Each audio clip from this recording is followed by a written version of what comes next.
Oh, the host left. Oh, yeah. Oh. What? Your internet died? I can't believe our host left. I guess.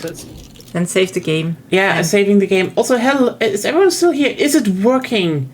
Chat. It's working. Chat, send a message if you're hearing us again. Just weird as F fuck shit happening right now. Yeah, I guess we're gonna restart the game whole, so... The entire game? Yeah. I will restart the entire game. Something is just bugged as I fuck. will exit this I will exit to desktop as well. Do we all need to? Probably. Okay. Just so that I'm not holding up the Out stream of- for 15 minutes Yeah, again. As usual. just in case something goes wrong. Yeah, the thing that I'm confused by, this is why I'm asking stream, do you hear us? Is OBS said something about not being able to verify the stream key, which, you know, I can fix. I just need to know if it's actually doable, because they... I checked stream video and audio is up. Okay, that is good. That is good. Yeah, so something majorly just crashed, basically.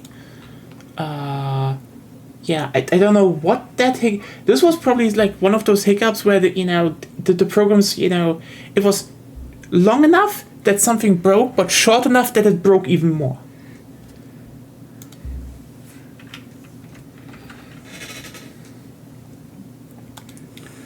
So yeah, refresh the page.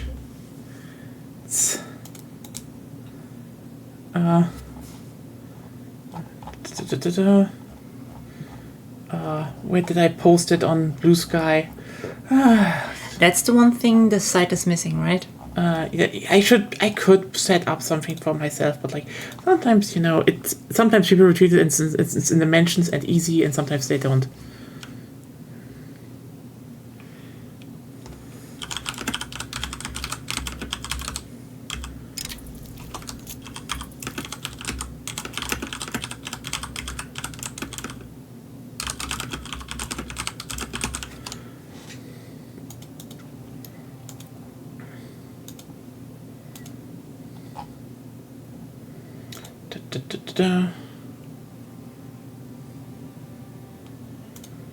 What the fuck? Okay, host game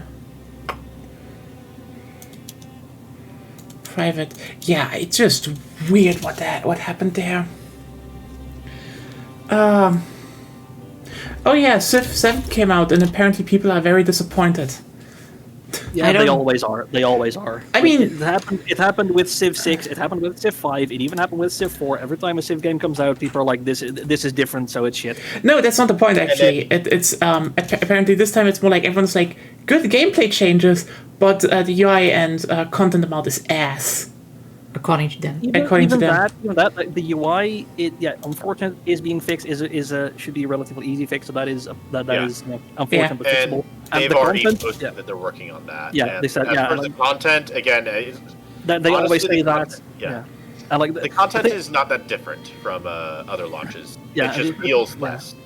Yeah, that's the thing. Like that happens with every Civ game as well, because people don't compare the state of the new game at launch to the state of the previous game at launch. They compare it to the state of the previous game right now, which at that point has had 2 expansions and a bunch of DLC. So of course they're not going to have the same like 40 Civs and so on, because that's the result of several more years of development. Yeah, time. sure, so, but also, can I say one thing? Level of content is unreasonable. Can I say one thing? Civ 6 already launched with less content than Civ 5 at launch, and Civ 5 launched with less content than Civ 4 at launch. So there was a down spiral there. That is a thing where I'm like, they should have done more. No, not really.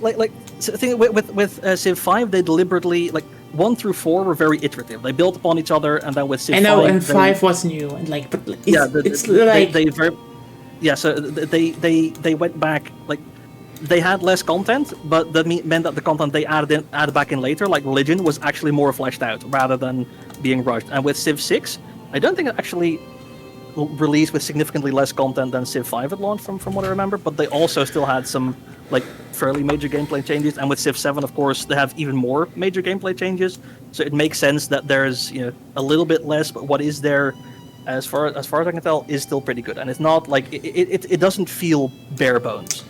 Well, I have not Back in a much. second, by the way. I have not much knowledge about Civ, so I won't say anything. But Lena, essentially, what you just did was agreeing with Nya at every point. Well, talking like you're disagreeing, like you said, not significantly less but better. Like in the end, she just said less content over the games, and in the end, you never disagreed with her in what you said. I don't understand. Because people are complaining that is less. Well, that's what I disagree. Like if people are complaining that they're not getting as much numbers. content. I have numbers. Civ 5 launched with 17 factions. Mm-hmm. Now these are 17 factions that you can only play as these 17 factions. Mm-hmm. Civ 7 has launched with 23 factions. Now those 23 factions are split across 3 ages. But your leaders are also separate from your factions, meaning that you can get that you have so many more combinations that you can play with and try out and balance and figure out and just kind of like figure out how things work. Not to mention that they've talked about how much easier it has been to balance things because they have fewer, like they can balance the they're balancing basically 3 separate games with fewer numbers. Mm-hmm. And so it's easier for them to be like, oh, I can add in this nation, and I only need to worry about balancing them for the mid-game, which is exploration, or other like additions for that. Yeah. So, in fact, Civ 7 has launched with more content, I would say, than Civ 5 has factually. Yeah. Especially when you include the gameplay changes. Well, she didn't argue about 7. She argued about 5 to 6. What people are complaining about 7. Well, 7 was in the context of that as well, but let's take a look at 6. As I just know what she said. I can't tell you what she meant. So Civ 6 actually included 18 civilizations at the beginning of launch. So that's one more than Civ, and that's not counting Aztecs, which was a pre-order bonus. So that's one or two more than Civ 5 had at launch. So, assuming that's what Nya meant with content, she's wrong. Yeah, exactly. That's what I mean. Like people are going, oh, this game has so much less content because they're not comparing it to the game at launch. They're comparing it to the game. That wasn't her argument, though. That's what she said. Like she said, like people are complaining that it's less, but that's one thing she said. What happened is that wrong or lying. She misquoted what other people. If that's not what she meant, then she misquoted what other people were saying. That's one thing she said. That was one thing she said, and you're right about that. But afterwards, different sentence was not other people said. She said 4 to 6 had less content in when they started. Like 4 had more content than 5, and 5 more than 6. That was her argument, as I understood it. And that is incorrect. And that is also we're all back in. Yeah, but she's. So, have you forgotten that she said she's back in a second, which is not a second? Oh, well, Lena's away. So no, Nye's away. So, Yes. Yeah. She's away. She's on a toilet. But yeah, anyways, the point is that factually, Civ 6 has more content on launch than Civ 5 did, and Civ 7 factually has more content than Civ 6 did on launch. I would disagree with the statement only because we only compared factions, and I don't know that's the only way you can define content. But I've played every single one of them at launch and I've released, and it is simply like what Zeb said is right. Well, it still depends on how you define content. Even when you're expanding on the idea of content, I would say that you're still in that order, with maybe Civ 6 and 7 being kind of close. The thing is that Civ 6 essentially created a whole entire new mechanic with the districts, which added another layer to the city building, which basically added a difference between rural and urban areas. Civ 7 iterated on that a lot in a really good way, which also expanded upon how valuable urban areas were. But you're talking about launch, right? Yes. Okay. talking about launch. That's what we're talking about. Yeah. To preface what I've been saying, well, what I'm going to continue saying, I haven't played very much of Civ ever since Gathering Storm, which is basically like it's one of their early DLCs. So most of what I know about the game is like on and near launch information. Yeah. For Civ 6. And I like the thing. So some of the things that Civ 7 did from Civ 6 is they iterated more on. So they improved the mechanics and essentially inventing a new mechanic for resource management. Because now you assign your resources to cities, so long as they are connected to your network, to your trade network inside your empire. And they also added in features for trading so that it's not a lump sum game of like, oh, you're trying to hoard as many resources as possible, because when you have trading going on, you're basically duplicating resources for yourself that other people have. So you're not stealing.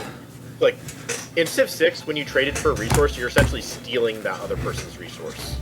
But in Civ 7, you're basically, when you trade for a resource with someone else, you're basically creating a duplicate for yourself.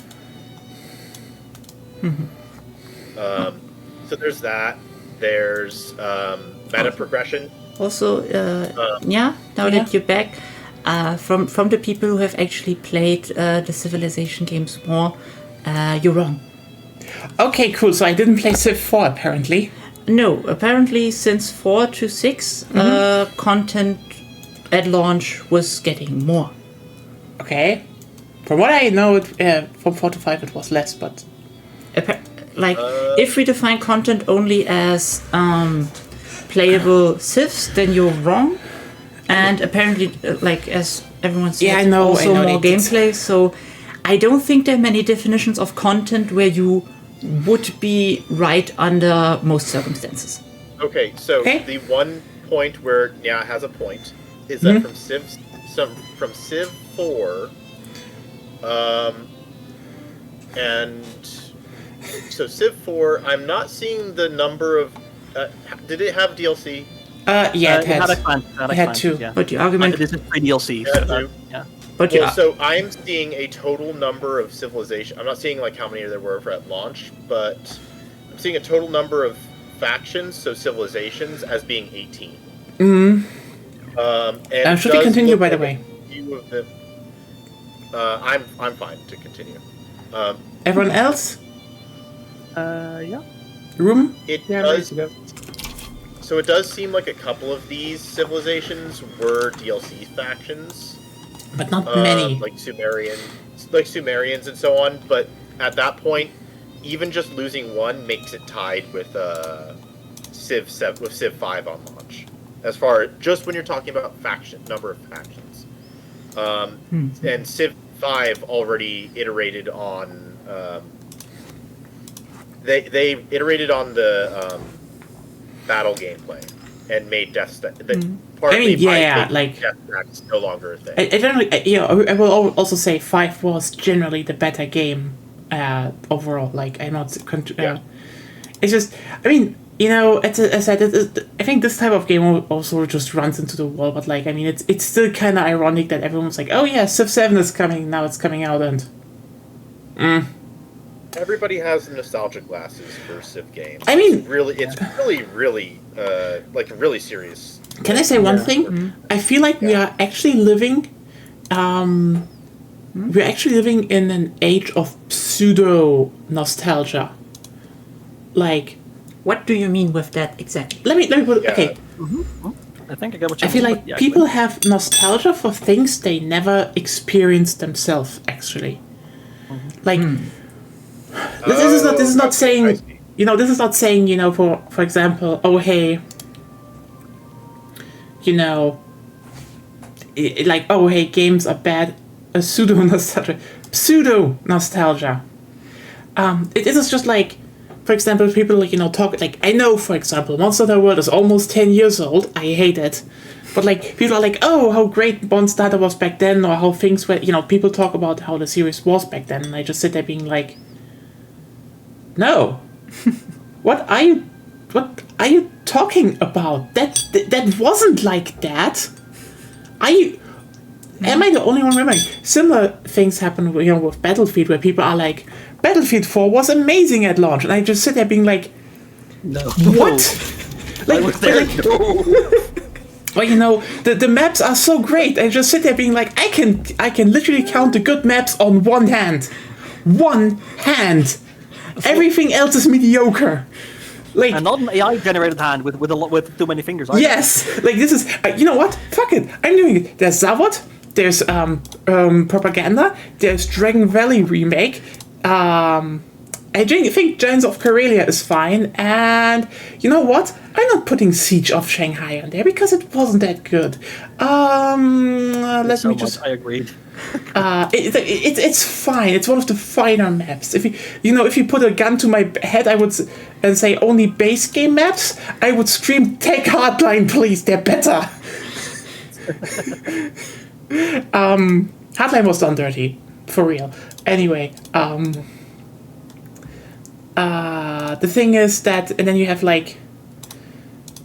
What is the fifth one? I'm trying to find the fifth one. Hammerhead. Hammerhead was good. I like Hammerhead. So yeah, 3 DLC maps. Okay, Operation Outbreak was also good. So 6. You know what? Fuck it. I need one more hand, one more finger. Oops, AI hand it is. But you notice how. One is in the base game. I think Zavod. I like that one. Propaganda is the second to last DLC. Hammerhead and Giants of Karelia is the last DLC. And Dragon Valley and Operation Outbreak were literally after the DLCs. Just saying. It's not a good statistic, but again, it's weird that people are like, oh, Yes? people are like, oh, hey, wait, what the fuck is going on here? Why am I losing? Because you have no manpower. What? Yeah. You have no manpower. You need to make sure that you sit some of your that you don't attack right away. You need to let your manpower in your armies refill. Oh. Yeah, that's what I noticed as well. Go on defense. Go on defense. You have like 50 battalions, but only like 20,000 troops, and it takes a while to recover. Make sure you have qualifications, and as soon as you get the decision for it, the what's it called? The conscription one. The conscription decree. Yes. Yeah. France is starting to conquer me, but Britain and Austria will help. Okay, good. Okay, that's good. Fuck them up. Yeah, that's really good. But yeah, the thing is, people talk about those old games, and I know for a fact that a bunch of people talking about like how great Battlefield 3 was. I just said being like, you never played the game. I know that because I talked to you how you said you came only in with one. Yeah. Yes. Agonia, real quick, before you add in any like demands yourself. Yeah. That are like territory ones. Make sure that you get Britain and Austria on your side first, because they're kind of on the edge about this. Yeah. Yes, I noticed. That's why I'm doing it first. So important war. So maybe just wait a second. Okay, how they only. Okay, if I become Britain's subject, not very nice. If I become Austria's subject, Austria's probably the easier one to back out of. Yeah, then I take Austria here, become subject, become a protectorate of them. At the very least, at that point, they should help prevent France from going back in, which should end up causing France to lose their journal entry. Assuming they win. Yes. So here's the question. Will Austria beat France? Possibly. Will Britain beat France? Yes. Britain only comes in if I transferred Marrakech. Oh yeah, no, then not. But yeah, the thing is, So, no. Do you think I have a chance and I should add some war goals there or not? I think you potentially have a chance because of all the front lines. Potentially. That depends on how Austria and France send their troops. Hmm.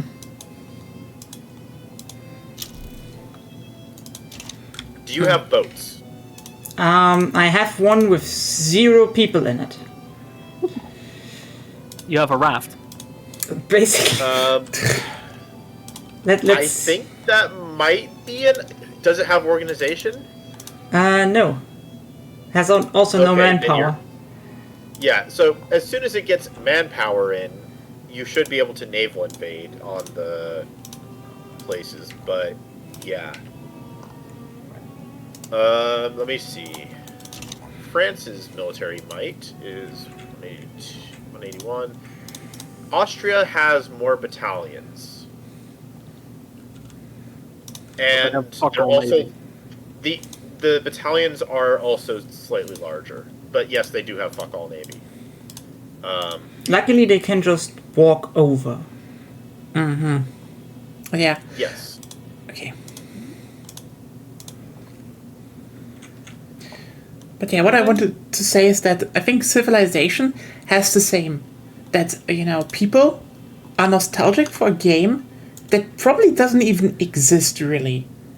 Like, they probably played some form of Civ, maybe, on, usually 5, but Civ 7 seems to be getting the same treatment as every Civ clone it even copies.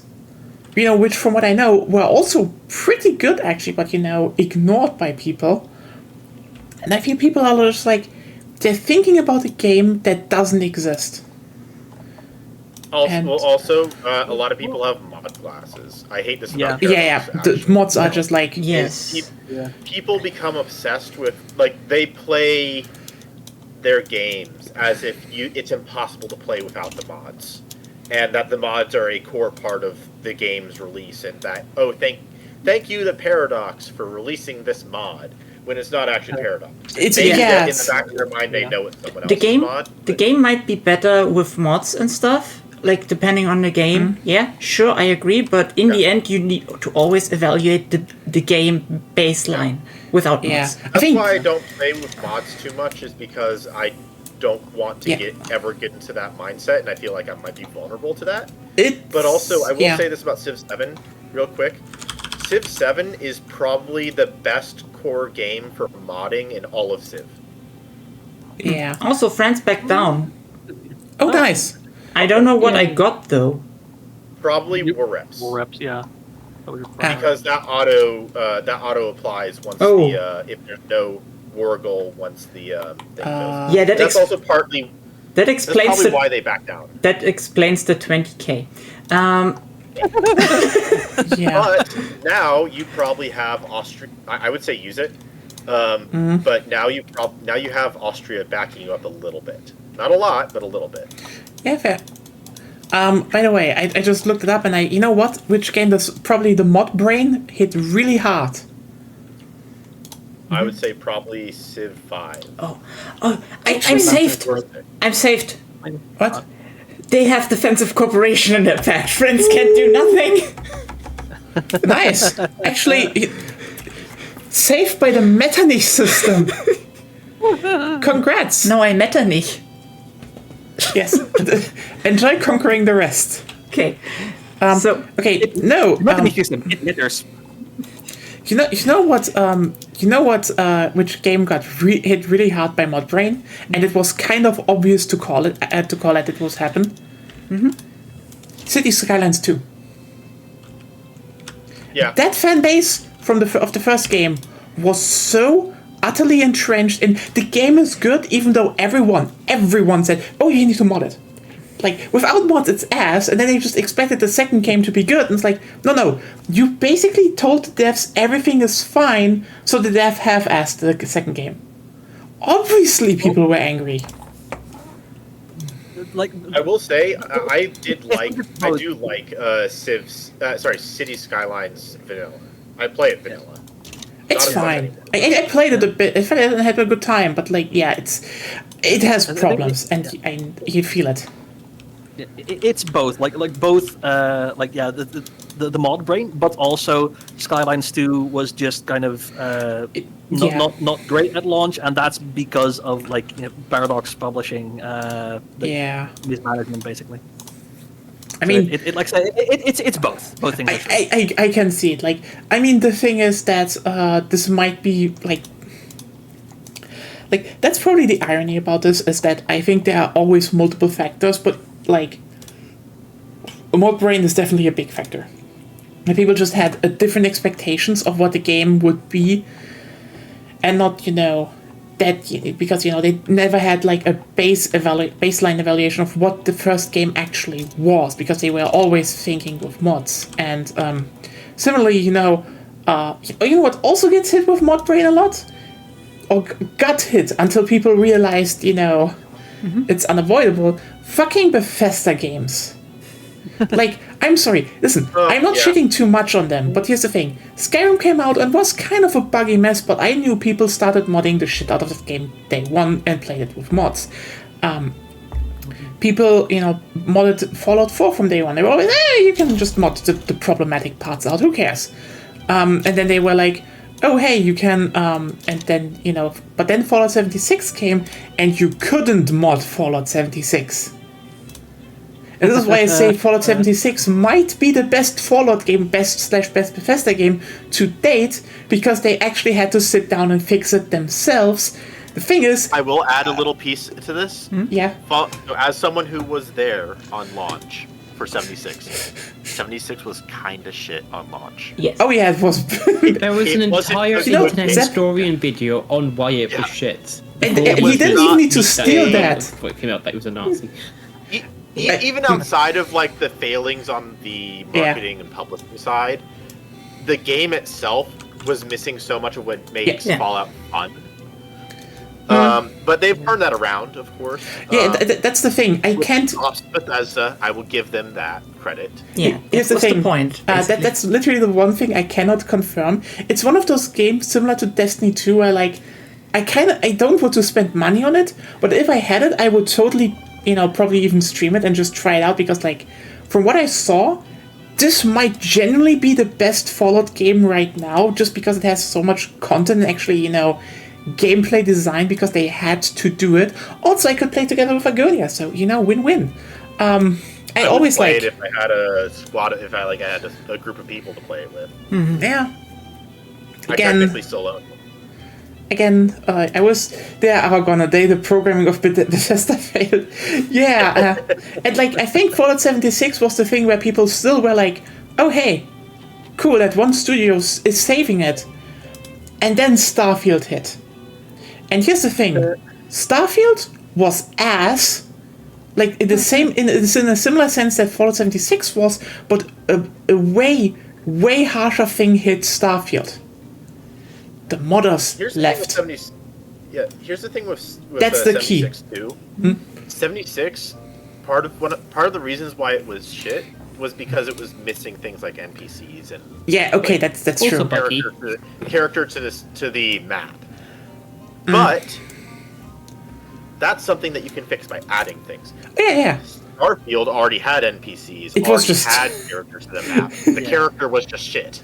Yeah, it was just really bad. Didn't people nuke? Was it Todd Howard's? No, they base knew of Fallout 76. What's his face? Xbox. Yeah. Phil Spencer. Phil Spencer. That's it. Oh, okay. Yeah, and I think they this hunted down his base on the server that he was on, his base, and they nuked it. And I can't remember if he was a good sport about it. I think he was.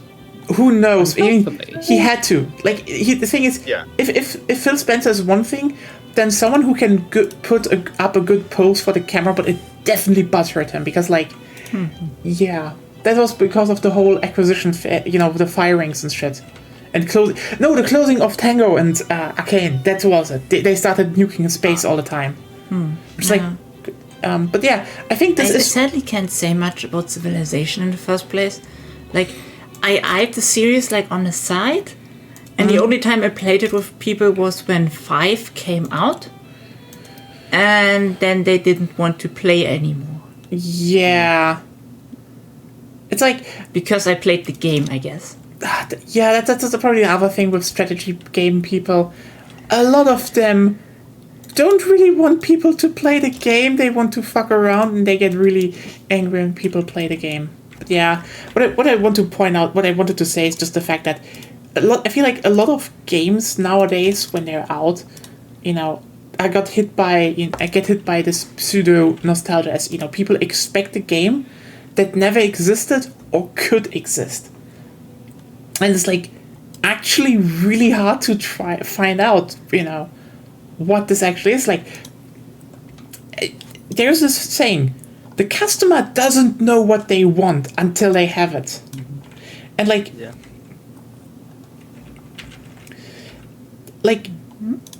good example I have is, you know, with the Battlefield series, like, the devs also didn't know to a degree what to do, because they had to, you know, for example, yeet out a game in like 12 months, who's Battlefield 5.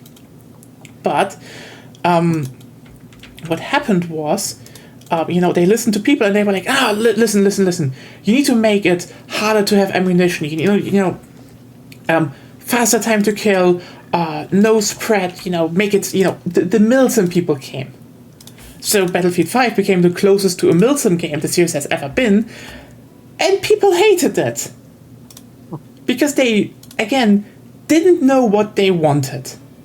And similarly, just literally one title later, and I will keep that, you know, people are like, why does this happen? You know, I'm not blaming the devs too much here. They probably were, you know, there was apparently some infighting and such, but I can tell you, people were saying the series needs to double the player count. That's the only way forward. They need to look at games like Siege and Night Specialist. That's the way forward. And then it came out, and we know what happened. We always knew what happened. And like the irony Yes, is, that's called hindsight. it is hindsight. Yeah, I mean, I called it before that anyway. Yes, I remember. I mean, I think me and a few people like Danny, we can sit there in that "told you so" club, because told you so. I don't know how it is this time.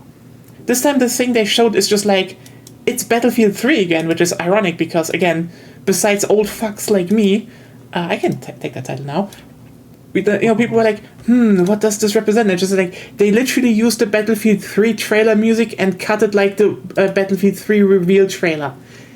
This is like the most blatant nostalgia baiting I've ever fucking seen.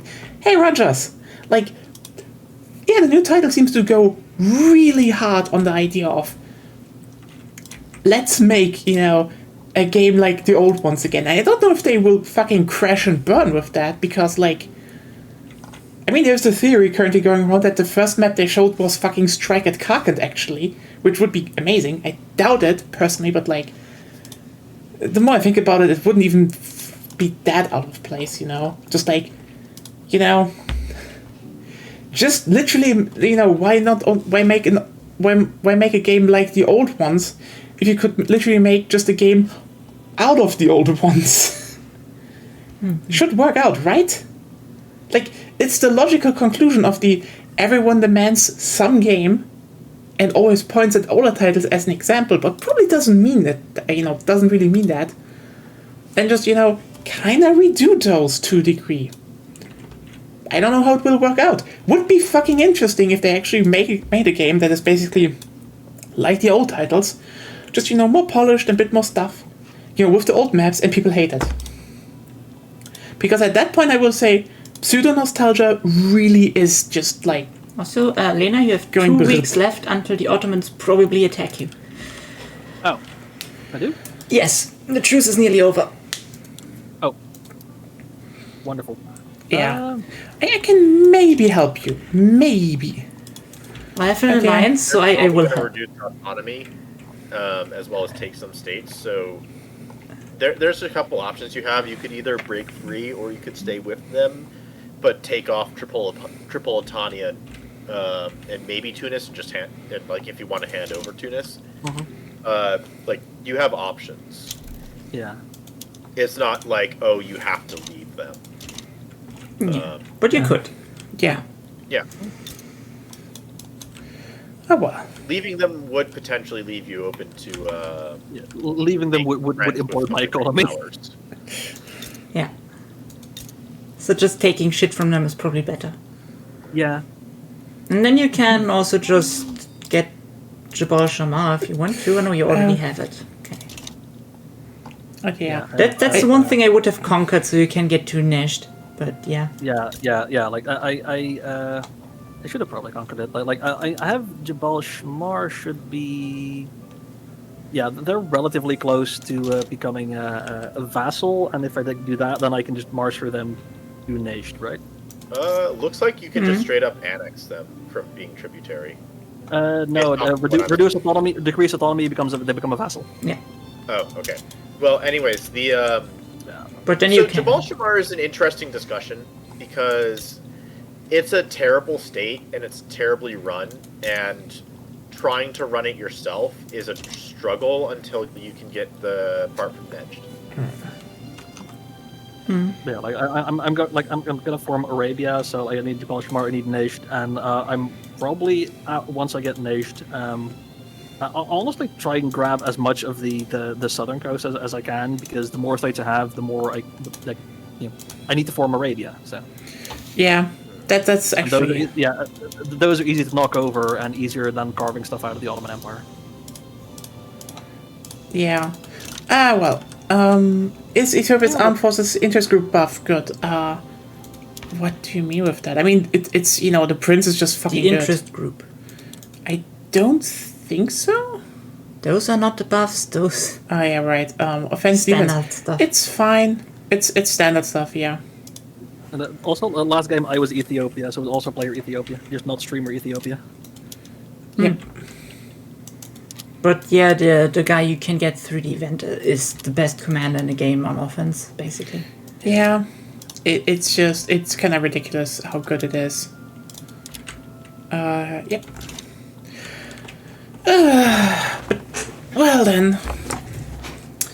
But yeah, it's just when it comes to video games, I just feel like we entered an era where people just don't remember how a game is anymore. It's just how they imagined it to be, and that has always been the case. It's just really fucking hard to actually pinpoint what that is the biggest overlap. This can work out really, really well. Like, for example, let's just be real here. Even most people that played it, played Resident Evil 2 back in the day, like, we all forgot that there wasn't a staircase in the main hall. You pushed down a ladder. And the remake made a staircase and instead, gave the doors locks, individual ones, which feels so natural. You're like, oh yeah, obviously there was a staircase in the main hall. This is like one of the most logical building layouts. Until you again realize, no, you replay the original, like, no, there was never a staircase. There was a ladder. Like, what the fuck? Again. You know what? What you could do? Yeah. This is me crafting a meme in my head. Make a meme that says that shows those two maps. This is the same fucking thing. They're the same image. It's But you add an extra layer to it, saying, "No, it fucking isn't."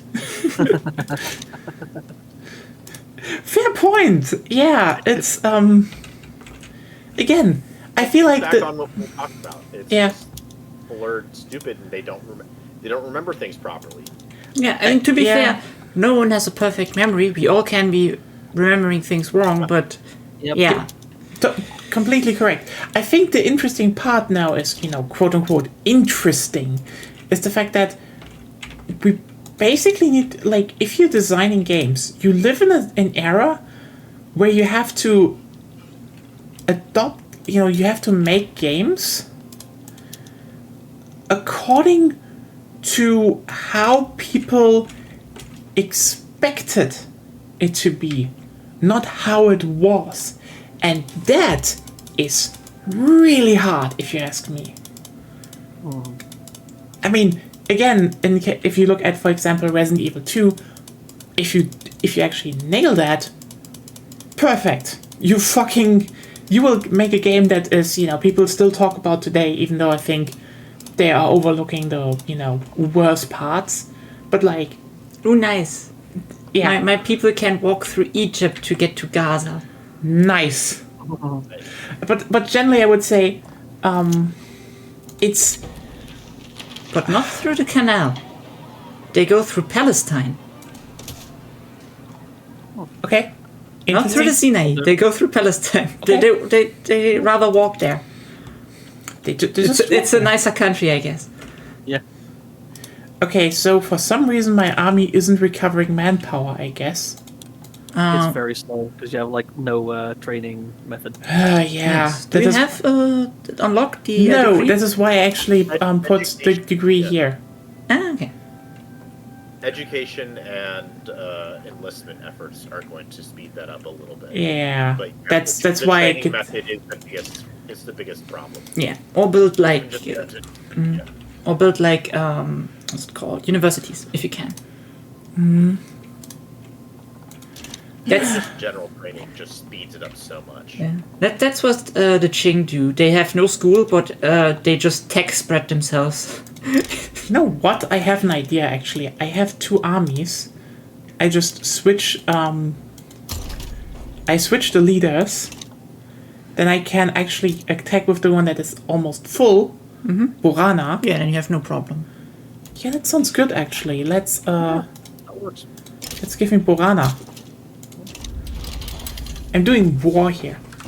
Me Yeah, too. it's just like, I think there are probably a bunch of games that this applies to. Like, I think when it comes, for example, to RTS games are probably hit the worst because, like, I can guarantee you. Not only is modding the thing, but also there's a not very small part of the RTS community that basically plays in the way of I'm sitting in my base building up to the latest tech and then we throw armies at each other and it will be cool to watch. Which true, if it's your first time, it's cool to watch. If you have it done 100 times, not cool anymore. Pretty Yeah. boring actually. It's basically, it's first of all, they have a completely wrong idea what actually is, what the old RTS were like.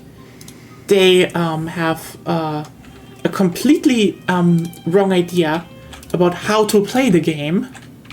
And then on top of that, most of them don't even play RTS games. They always talk about what they want to see in an RTS game, but the moment one of those games actually comes out that does the exact same thing they want to, is the fact that they literally went, they just don't buy it. So that was worth it, I suppose. Ottoman Empire demands return Syria. Nope. So Agonia, the thing that you were mentioning about the about people liking to just sit and build things up, the city builder inside of me likes to do that. But I Yeah. do recognize that it's not a ideal thing to do for RTS. Yeah. Yeah. It's just something that I sometimes do when I'm chill on my own and I don't really Oh, care. you can do that however you want. As long as you're having fun with it, it's fine. It's just Yeah. that's obviously not a good way to assess the RTS as a whole. And also, it's very bad and to that's give why feedback. I don't talk too much on art. That's also why I don't talk too much on RTS forums, because I know that my experience is not always the intended experience. Or at least with the not- exception of Total War, because I do mostly talk on the turn-based front, Yeah. which is the campaign layer. National Militia is obviously terrible. Like, it's, National Militia is National okay. Militia is fine, depending on who you play, actually. Also, Lena, can I help you with the war? If you can spare the forces. that Yes, would I be can. appreciated. Yeah. What do we want? Like War Reps is already gone. Could I Du-du-du-du. Transfer Tunis, is that an option? Yeah, that is an option. Should I send it to you? Yeah. That's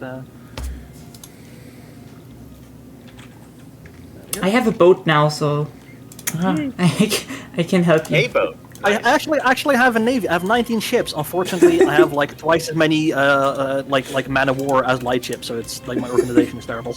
But you could have gotten to Gaza. Yeah, like I'm mainly focusing on the immediate surroundings. Mm-hmm. I can try and sway some of the great powers. I don't think you want to do that. Ruben, how are you doing? Oh, actually, Not too bad. Just Great Britain wants trying to humiliation. Okay. Build an economy from fuck all. Are you going to consolidate some of the states nearby, or are you just kind of like... Probably go after Benin, maybe Arroyo. Benin has investment rights from the Brits, but like Borgu and Dahomey, you should maybe look at getting. So. Yeah. Borgu and Dahomey are usually the safer ones to go after early on, and you also do have a split state with Borgu. Yeah. So I have Britain on my side with humiliation. I can get Austria on my side for regime change and Ottoman Empire, but it would. Oh, that would be funny. It would give me like 32 infamy. Okay. Yeah. How's everyone doing? Fine. Like, I'm basically still curing out an illness I have, carried around with me the whole week, and apparently my fever is down. I'm better, according to at least the thermometer, but I'm still feeling a bit weird. So gonna definitely hit the aspirin and sleep today. Would the infamy be worth it for the Austrian thing, just for the memes? Probably not. Probably not. Not at this stage. Yeah. Yep.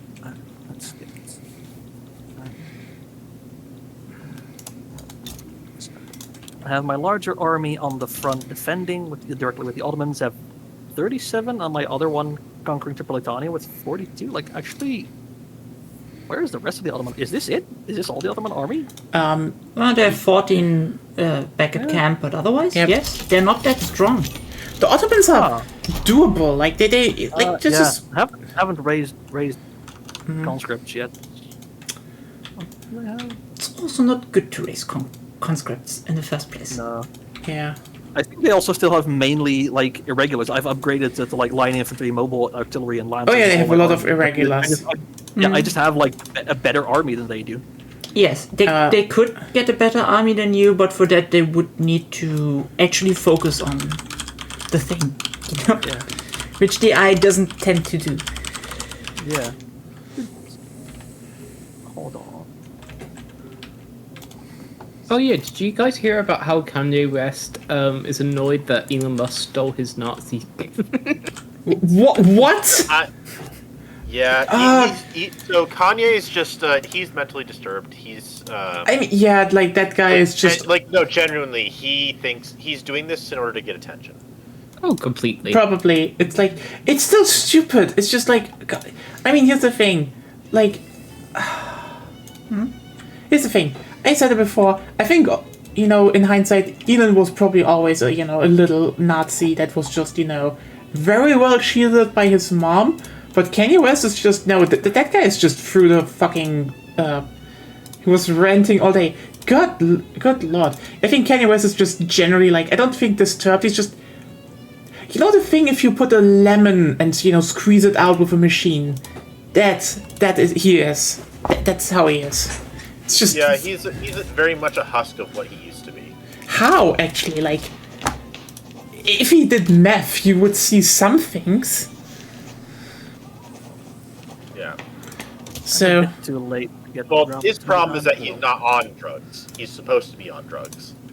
the man said being a slave was a choice. Oh my Opposite of god! Musk. What? He's not supposed to be on drugs, but he is. No, he's supposed to be on some medications to deal with his mental problems. Oh No, boy. I'm talking about Musk. Oh yeah, yeah. oh Musk. I don't know about that. Well, he's I don't on know. drugs, but Oh, Yeah, probably is on some drugs. Like, probably. yeah. Good lord, that is. Oh. I guess we can say he cooked too hard. He is cooked. Oh god, no, that is just so stupid. Like, what the shit? This is painful. France is offering me military assistance. Nice. I guess we all had... You know what? Let's just get all the shit out that everyone is just very much like, oh god, this is happening. Of the week? How about that? That sounds good, right? Doesn't sound depressing at all.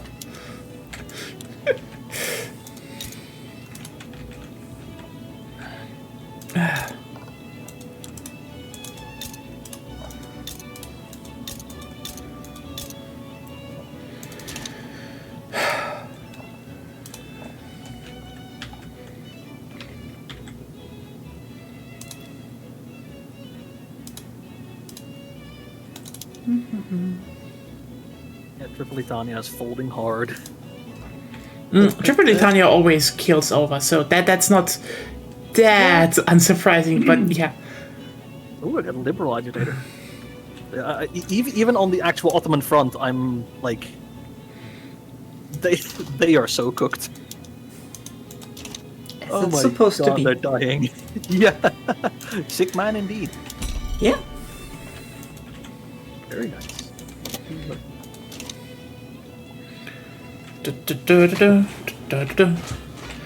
Yeah, so yeah, if anyone has something to say, it's just, yeet it out. You can say everything. Everything. Everything! We're an open... We're open. You can definitely, This is a pro-politics and you can just vent your frustrations chat. I am... France rights. Good. Always. Yay.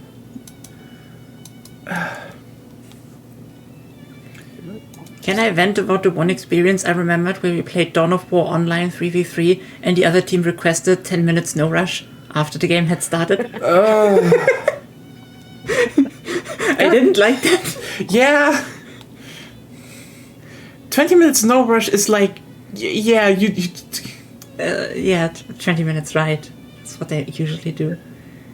I mean, I could so here's the thing.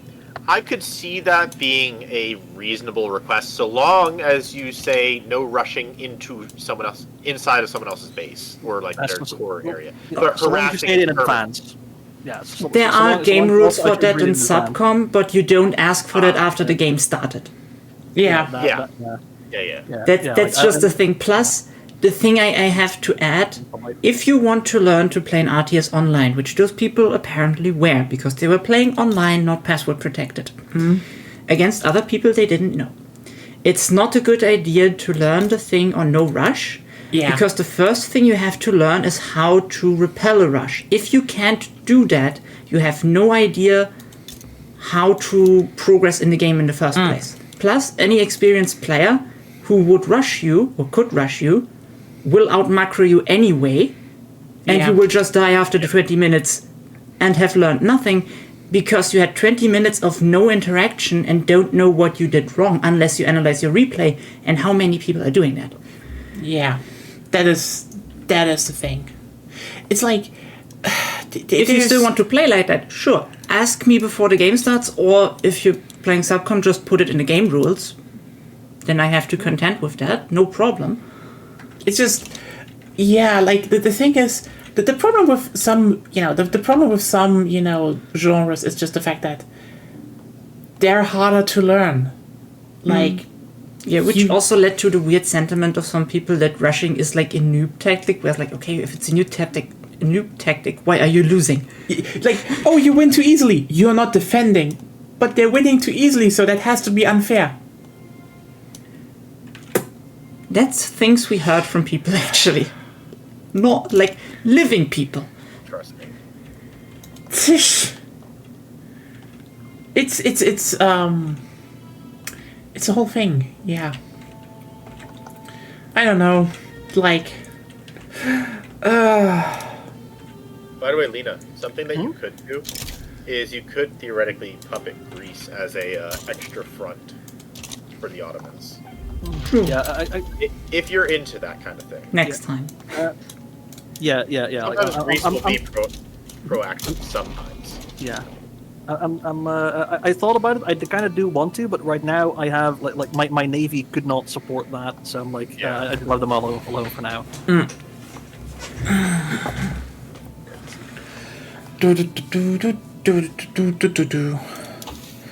Working on mandatory service, so that should definitely speed up a lot.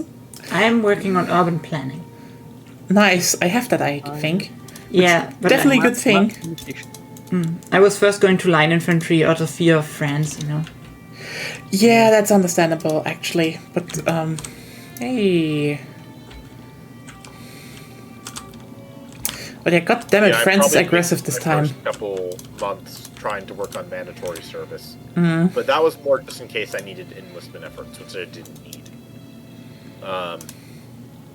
But right now I'm working my way to colonization, then steelworking.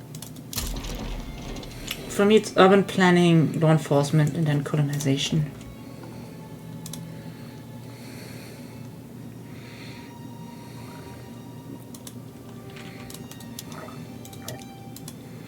But I need more unhappy people, otherwise my market liberal can't do shit. That's the Raise taxes. like every time you start Victoria, you want your population to be angry so that you can do stuff. Yeah. But also, like, you know what? I mean, you know, I don't know if it's planned, but, like, at least over the last days, I think Donald Trump is actually on the way to unifying the Middle East and Europe. Against them, but yes. Yeah, against them, but, like, yeah, the whole, you know, hated it. it's just like, yeah, you know, here's the thing. If you come out, okay, and say, oh yeah, you know what, we should just take over Gaza, not even Israel, we should take it over and ethnically cleanse it, and everyone is like, you know, if you get Saudi Arabia, Iran, basically every European nation, and Hamas to just be like, agree on that, and the media is like, they rightfully denounce that. Like, imagine, you know, after the whole last years that, you know, you hear from American TV series like MSNBC, like, Hamas denounced it, rightfully so, and, like, imagine that. Imagine how much you fucked up at that point. Just like, what?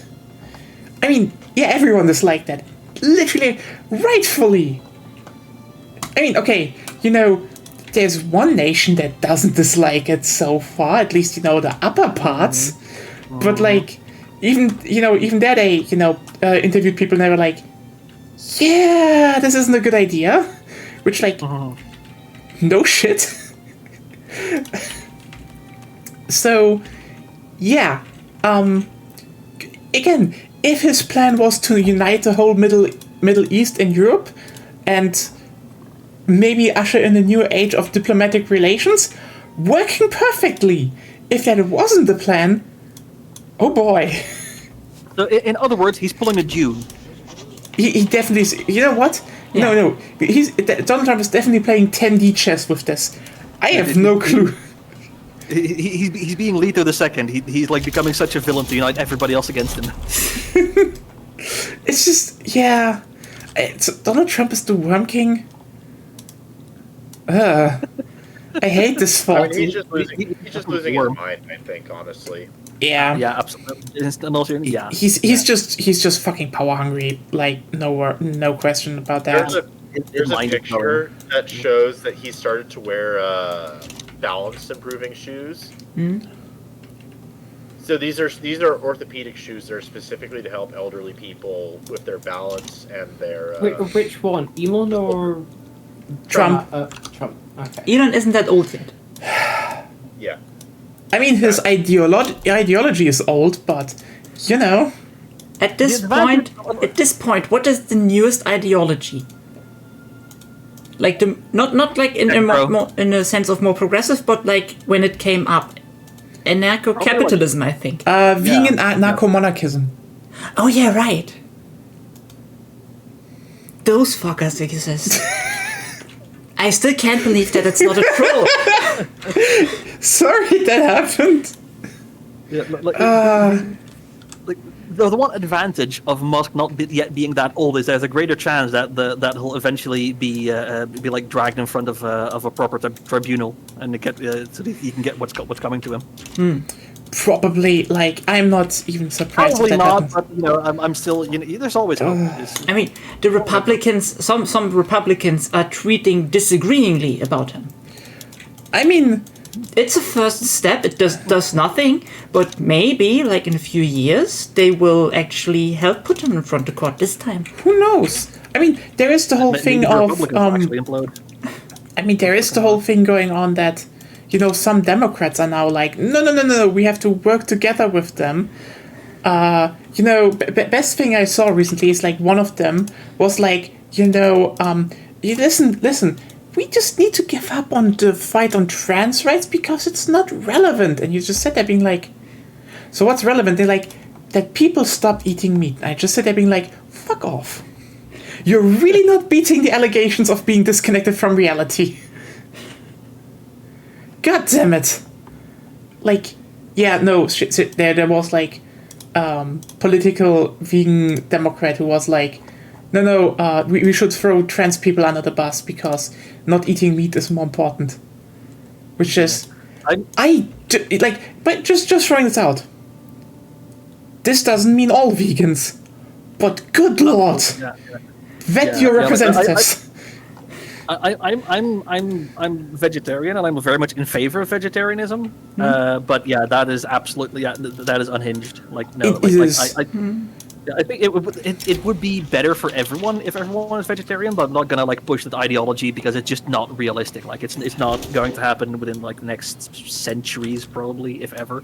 So I'm like, yeah, no, it's fine. Yeah. And for me, it's like a natural thing to do. So that's and also I can't be bothered to pay for B12 pills.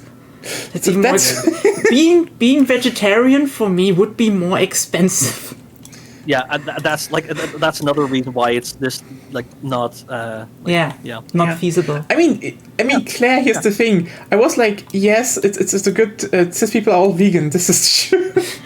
Yeah, you know what? Now just my brain just imagined this idea of, you know, the butch trans woman, like, you know, really buff, standing at the grill, you know, turning her steaks, you know, and all her femme girlfriends sitting there just waiting to devour the flesh.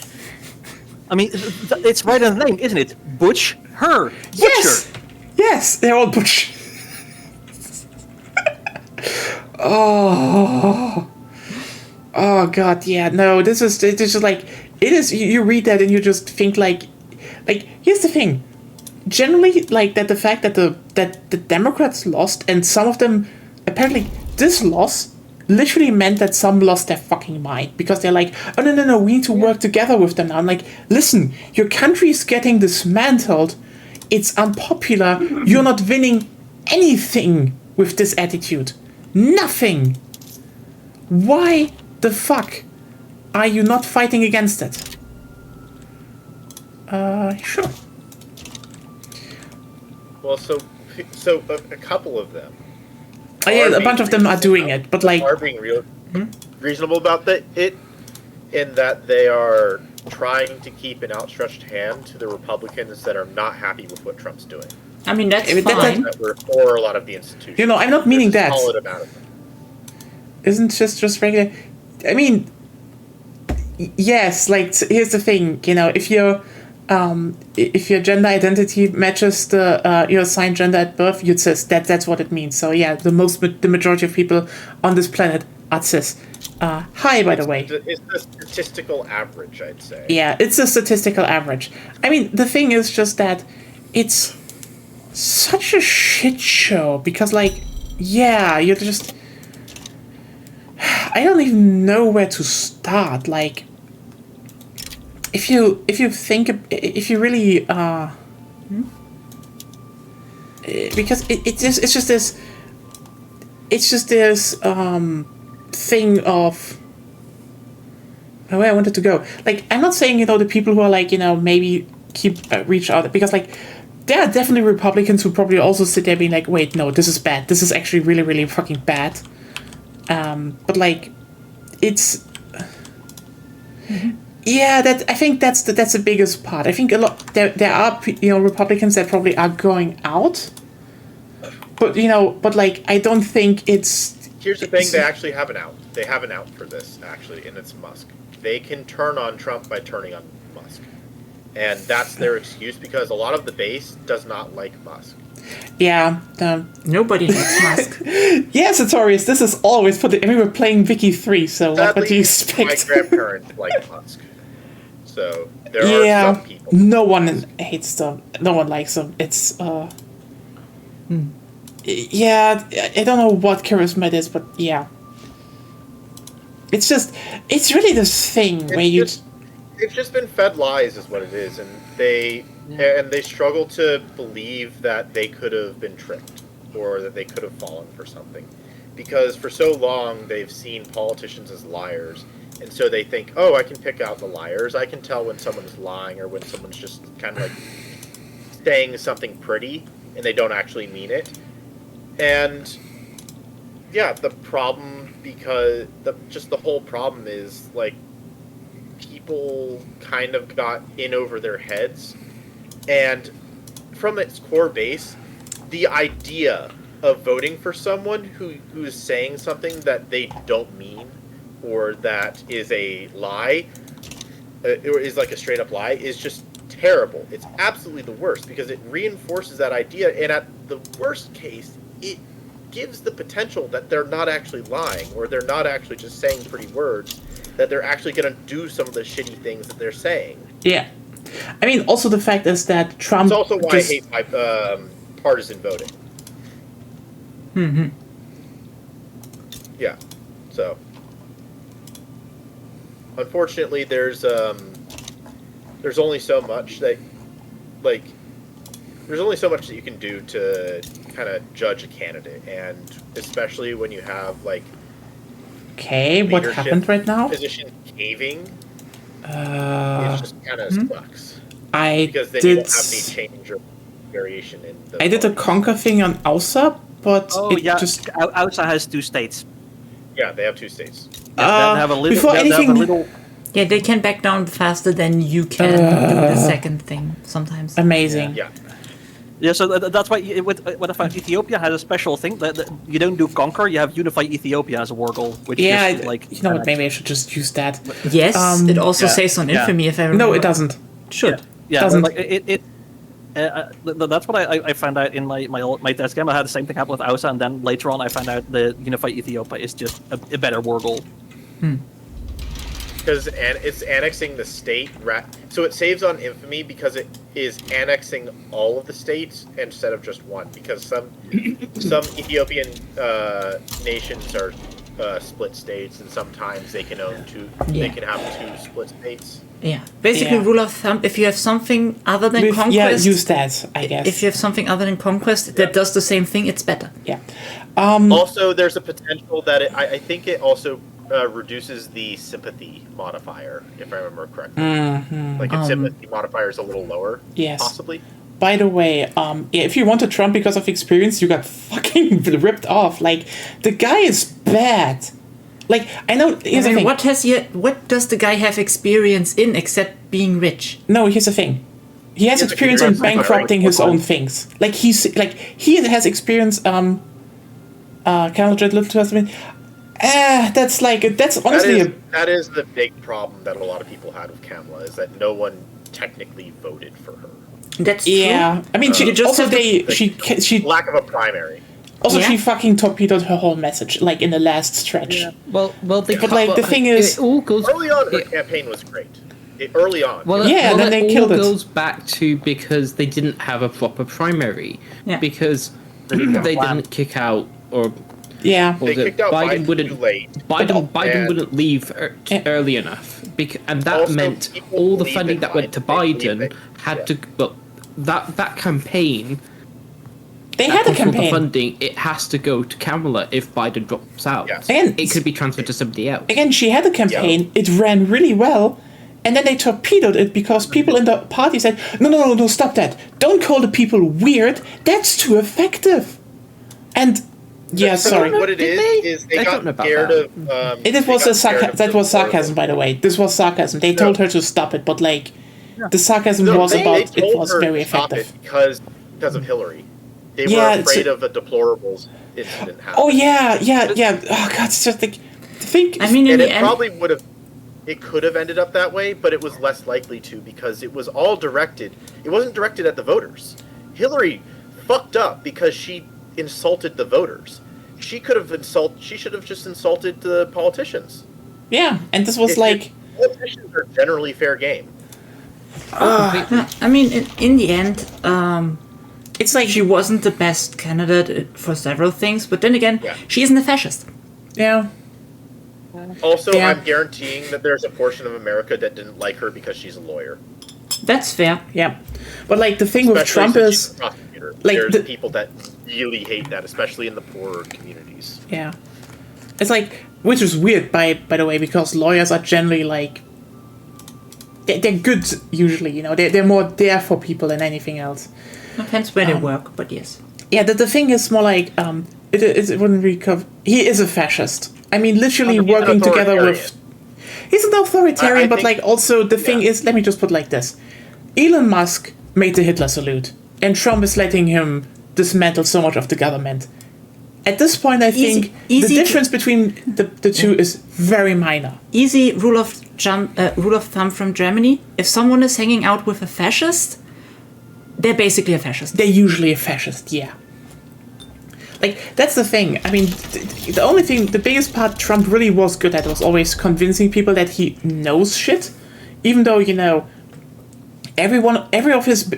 all of his businesses failed.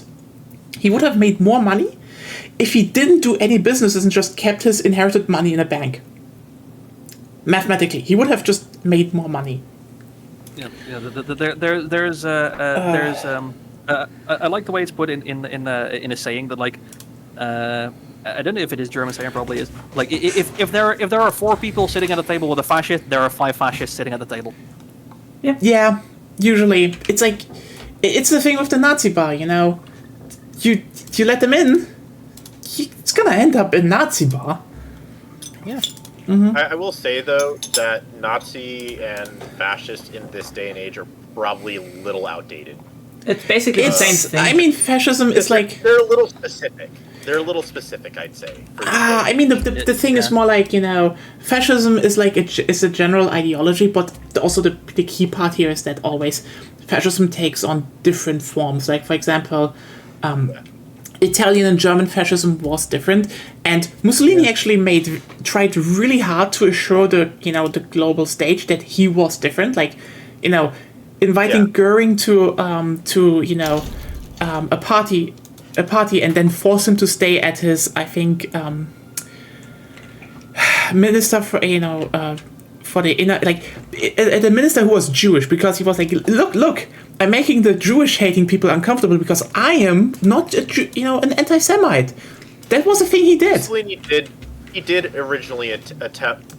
So Mussolini is an interesting character because he was less so of a.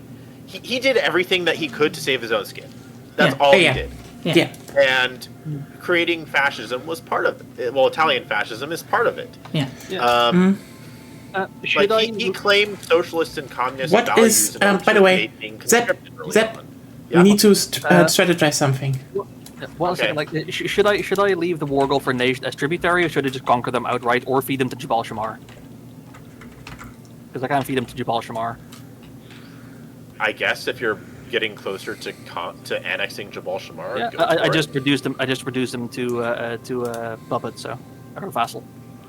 Yeah, I mean, I mean, yeah. at the very least, they might get some decent. Oh wait, no, actually, migration. the main war goal is still tributary, so I can't fully annex them. I can't. Yeah, you Oh. can't fully annex them if there's a tributary war goal. Oh, well. Like you can't have conflicting war goals.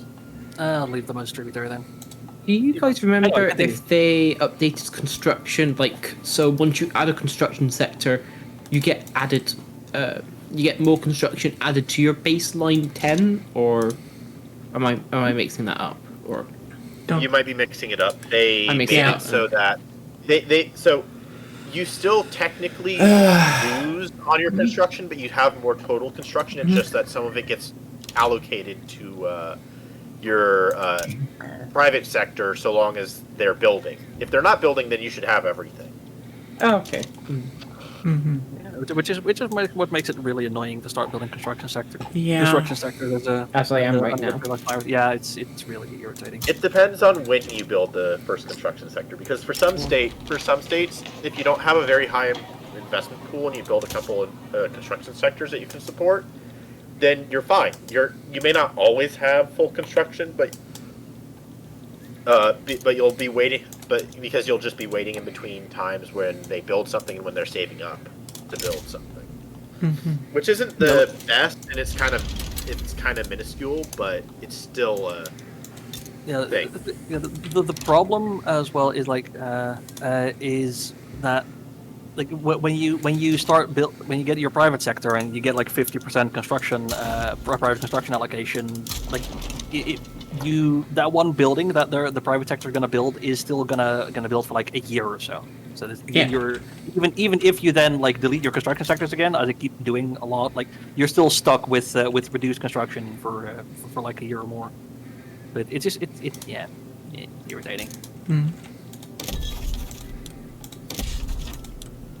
Yeah.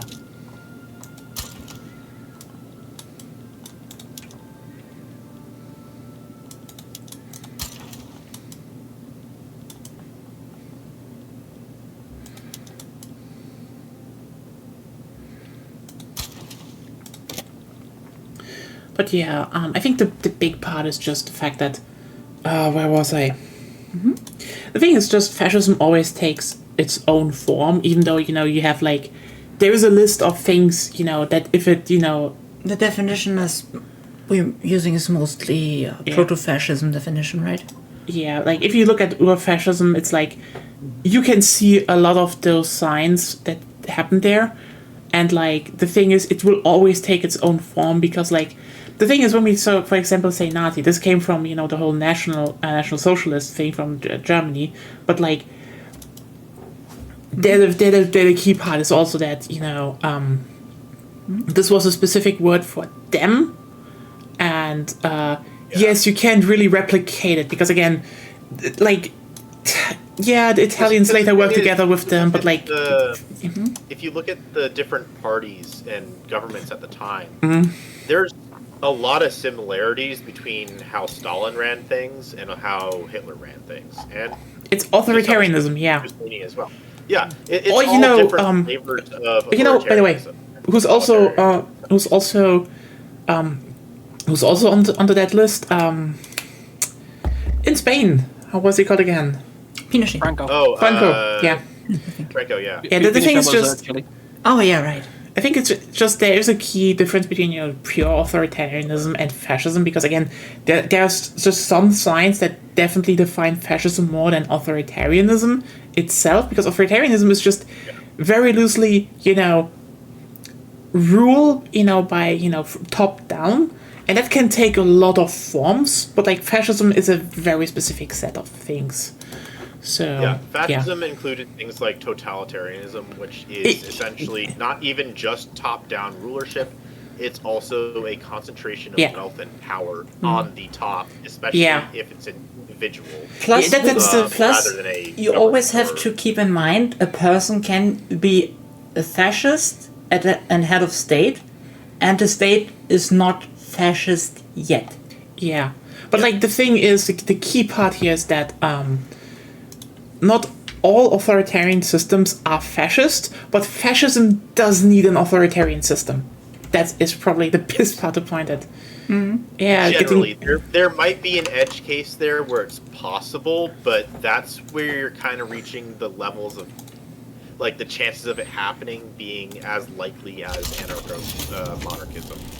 I have actually once seen a thread of somebody arguing anarcho-fascism, but it's just you can imagine how just absolutely unhinged and detached from reality it was. It is definitely what the fuck? What? This is. Also, I don't know if it was even serious or not. I remember it being a thing because it's just so bizarre. It is bizarre. I know in Germany there is a group that is basically anarcho-monarchism with fascism. Do you mean the Reichsbürger? Yes. Yes and no, really, but sovereign citizens. Are your sovereign citizens monarchists? No, it's just the Reichsbürger are weird. Let me put it like this: they definitely kind of want to have the whole fascism thing, but also they want to reinstate the monarchs. I think I read something Sovereign about citizens are a weird case because they can come in many Bootlickers. different flavors. Some of them are like the John Brown type flavor, where, and I don't, when I say that, I don't mean like they follow his exact ideology, but more so in the state of like, oh no, I'm just going to run my own community, and my community doesn't really care about the government, or like we just kind of exist. The government exists, but we don't care about it. We don't. Do Yeah, it. that Like, happens. But like That's they're just doing. that's basically dual power Off-the-grid structure. people. Yeah. Yeah. Not all off-the-grid people, but some off-the-grid people. Yeah, they generally like doing that. That's It's unlike the off-the-grid idealists is what I call is what they're kind of referred to as. It's the ones who like the idea of it, but they're technically not all in. A lot of the people who are all in about being off the grid generally are like sort of on the grid. They just don't really. I mean, you can't even get totally they off the also- grid. Like, how would you do that? Yeah, Of course I mean, you can. at most you can be like semi-self-sufficient. There are people who have done it. I mean, in the I'd US. say It's Trump a falls lot in. easier here. I think Trump falls into a bunch of categories that is fascism. Like, he definitely uses a lot of the same ideology and rhetoric to, especially have his base. But like oligarchy He's also more of comes an with oligarch. that to this. Oligarch yeah. isn't an attribute of a Yeah. person in the first place. It's an attribute Not of a mutually state. Yeah. It's not mutually exclusive Yeah. either, and the reason why he leans into oligarchy is partly because he's trying to set up his family for Yeah. to secede, to carry on his legacy, and he wants to be entrenched in history in the same way that say Jefferson. I mean, was, just look at. with like Louisiana Purchase Yeah. and stuff. That's why he's going after Greenland and Canada. Yeah. I mean, just And look at China, for example. China is an authoritarian state with an oligarchic ruling class that also Yep. does cultural genocide and thus can be called fascist. Can be. I mean, they just lack a few things. And but also, yeah. like, the names of countries are just irrelevant as well. Yeah, there's the Because, Democratic Republic of North Korea. Yeah, that's always a thing. The one that's like the furthest away from its name, Democratic Republic of North Korea. It's like you're neither democratic nor are you really Republican. Yeah, even the You Nazis were. kind of are Republican. I mean, we all remember the GDR as well. Yeah, Remember? Yeah. even the Nazis were more honest. They were like half what they said. They were nationalistic, I mean, that's true, but I but mean, they they weren't also, socialistic. Not even in the slightest. I mean, they literally admitted that. They were like, yeah, no, we're just doing this bullshit. Everyone's like, oh, okay. Great. Yeah, it's just, the thing is that, The problem is with both back then and now yeah, is that a lot of youths who haven't quite been fully educated on the whole subjects. They buy into those words because they are pretty words, and they are pretty words. They sound nice, but the problem is that they make you think that you're looking behind the curtain when you're actually not. You're looking at the stage that they've set. You're not Yeah. looking at Mr. Oz, who's I forget if he's a doctor or not. I just Yeah. too long since I've read. Basically, But either way. the play started. The furthest curtains to you are open, and you think you're looking behind the stage. Yeah. yeah. I mean, it's just. I mean, also we can talk semantics a lot. It's right now like, it's a bad state is what it is right now, and yeah, I guess he hasn't cut Ukraine off yet, which is probably because he thinks it's Again, he does a lot of things that are popular. He was like, okay, cutting off Ukraine aid is definitely not flying with most people, so he's just not doing it right now. He which- proclaimed also, that he here's wants. my analysis There's also on this. also So there's here's the my whole analysis deal on with this. He's actually changed his mind about Putin, I think, because of what happened in Syria. He probably thinks that, that it would be easier to cozy up to Syria and distance himself a bit from Putin in order to get value and that legacy stuff. Yeah, fair point. To build up that legacy, and also because Jared Kushner has a direct monetary investment in the Middle East in many places. Well, Somebody I don't know if making he's noise. directly in Syria yet, but What? yeah. What noise? Who's Yeah. doing the noise? I Yes. heard that too. that me. I don't hear it. Oh, sorry, that may have been me. I was drumming on my stomach. Yeah, that's how it sounded. Yeah, that was definitely it. I didn't think it would. Oh, you did I was. didn't think it would catch on my mic. It usually doesn't. No, that was. noise suppressed. I should have gotten noise suppressed. Yeah. Oh God, that is embarrassing. But It's either fine. way, my point is being, I think Trump is basically kind of he's reconsidered his options because he probably wants to be seen as both a great peacemaker and a great conqueror.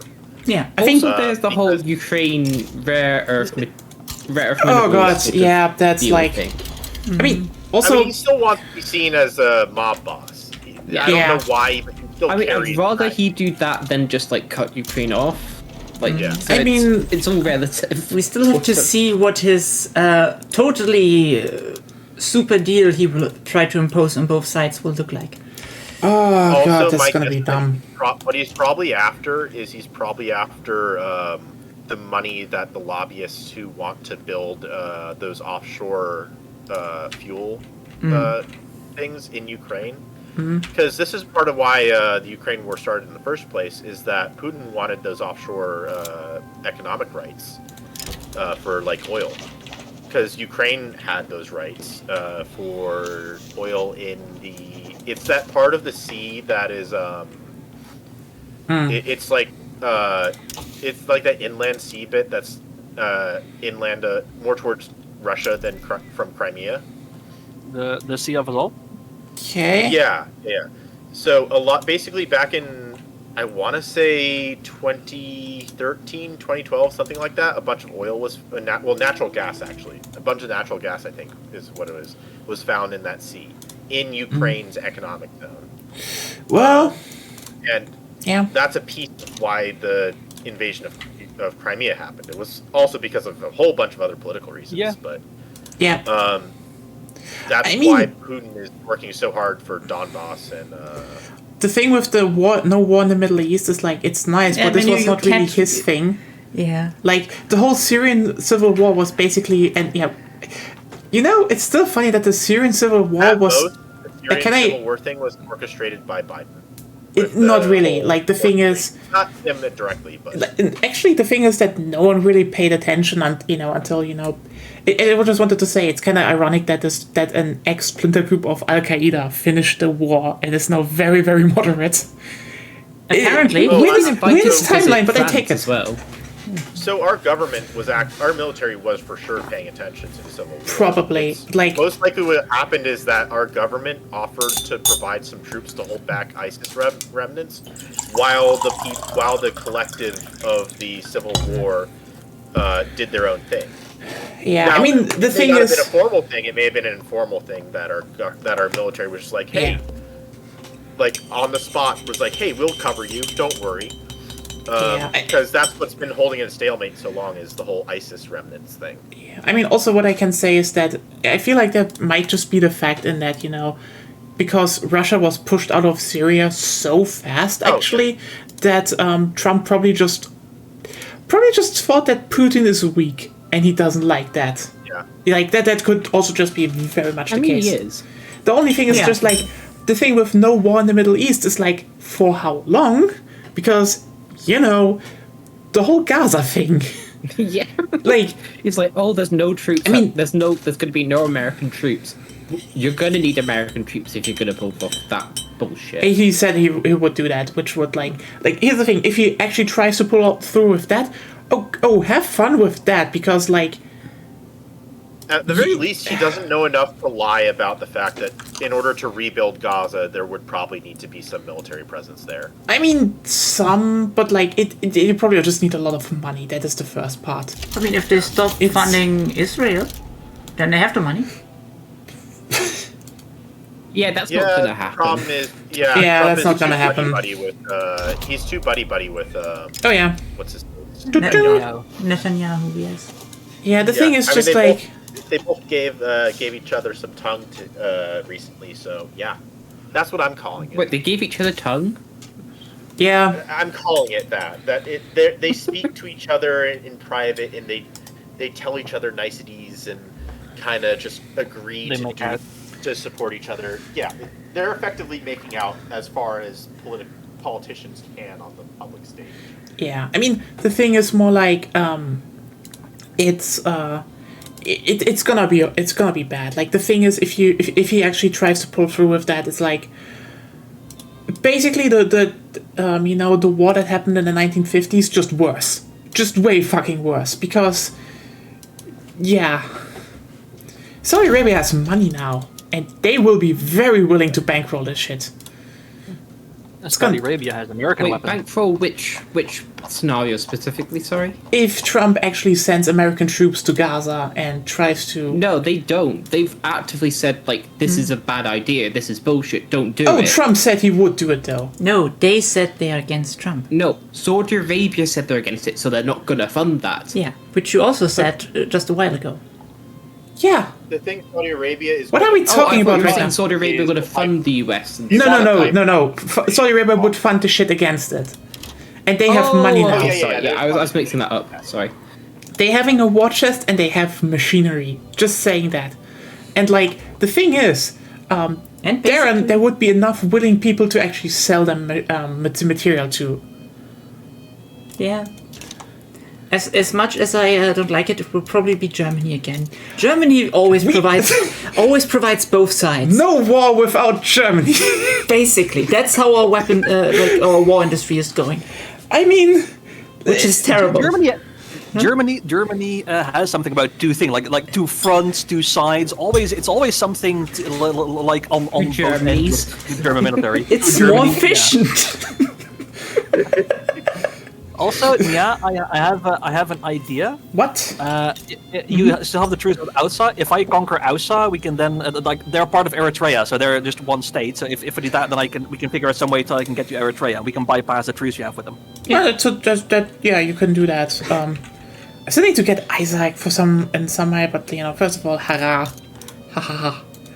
Yeah, the thing is just it's gonna be hot. It's gonna if that goes through bad times, but like for now we just have to contend with plane crashes. Honestly, if that happens, it's going to be worse than Afghanistan. Oh, it's gonna be horrible. Like no shit. Yeah, I mean it's gonna be very funny because like. No, it won't. No, I know what you mean, but no. Yeah, okay, no, it's like it's in a funny in a macabre way. horrible sense. It's very macabre. It's like, oh god, it's gonna be worse than Afghanistan. It's gonna be very horrible. Like, I mean, it is already very horrible there, so. yeah, But it can get worse, sadly. yes. So, help ice cream because it's.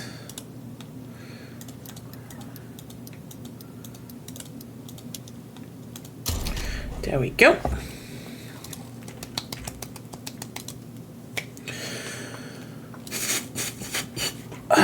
Let's actually get the rest.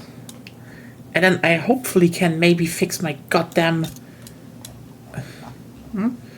government administration. I'm actually filling up. Good. A bit. Oh, I can get filing cabinets. You have paper. No! Maybe I need to build paper.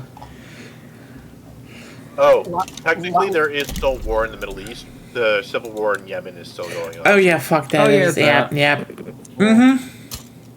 Also, yeah, last game I wound up with like a giant paper. Like I was I think like the number 3 producer of paper in the world just because of my government, all my government administration. That's surprising. First of all, it's let me just put it like this. It will be worse than Afghanistan because, first of all, you can't ethnically cleanse 2 million people. Second of all, as I said before, the rest of the Middle East would not like that. And those are a lot more than 2 million people. The Literally problem is that we'd nobody have likes regular- it but BB. It would destabilize the whole region. We would have regular citizens from like Jordan, from Liberia, from all of the basically every other nation in the Middle East. Lebanon, I mean. Yeah, sorry, Lebanon, not Liberia. But basically every other nation in the Middle East, including our allies, would would basically, the civilians would not really riot, but they would so fast support a lot of the terrorist organizations that have Even so the British yeah. are against it. Even the British are against it. We supported Iraq. The thing is, what you're misunderstanding here is that right now, this is basically they're not taking them in because that would basically also be giving up. But like it's a weird shitty balance right now. You need to keep in mind the whole of the Middle East already waged war against Israel once, and I can guarantee you that Saudi Arabia, basically getting this big of a military that they have right now is to a degree because of that war.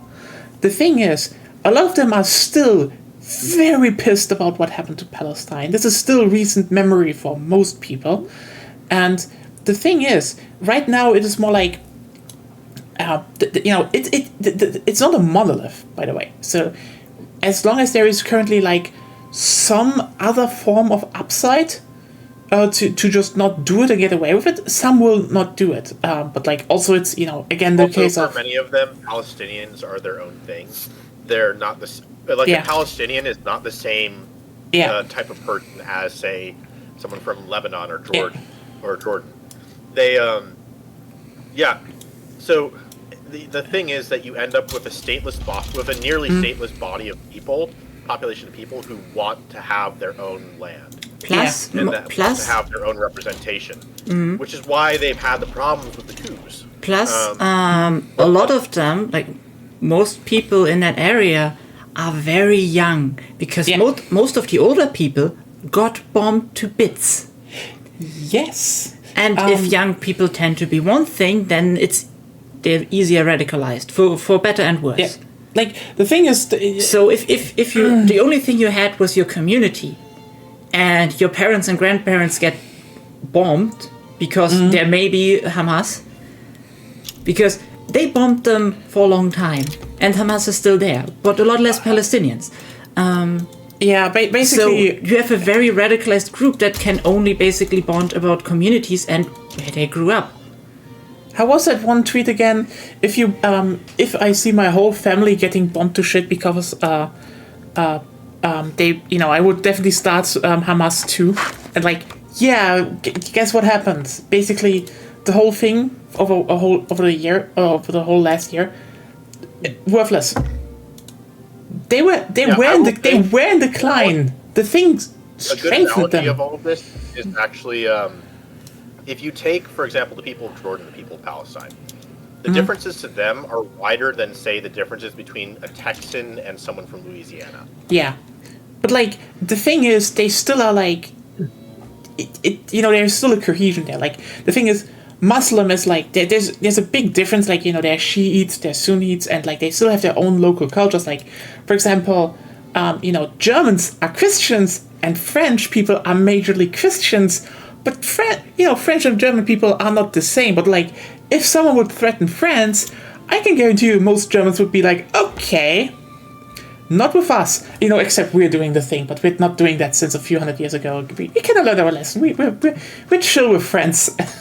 And the reason why France and Germany are so big like this, despite having different like subcultures, is that they've had essentially thousands of years of cultural unification, where you get subsections within the wider culture, whereas Middle East is not necessarily a culture. Yeah, that doesn't justify anything. Like the thing, what like if you would do something against Hamas, like precise, okay, would be fine. But first of all, you can't really. You really can't. Second, Also, more Israel- important part, Israel they aren't doing it, Hamas. and we Yeah, also the correct method to take care of Hamas would have been to go after Iran. First of all that, but also let's just not forget, Netanyahu is letting money through the border anyway. So like, because for the style of government he's having, it's good to have Hamas around because they showed in several of their videos, if you can still find them, I don't know.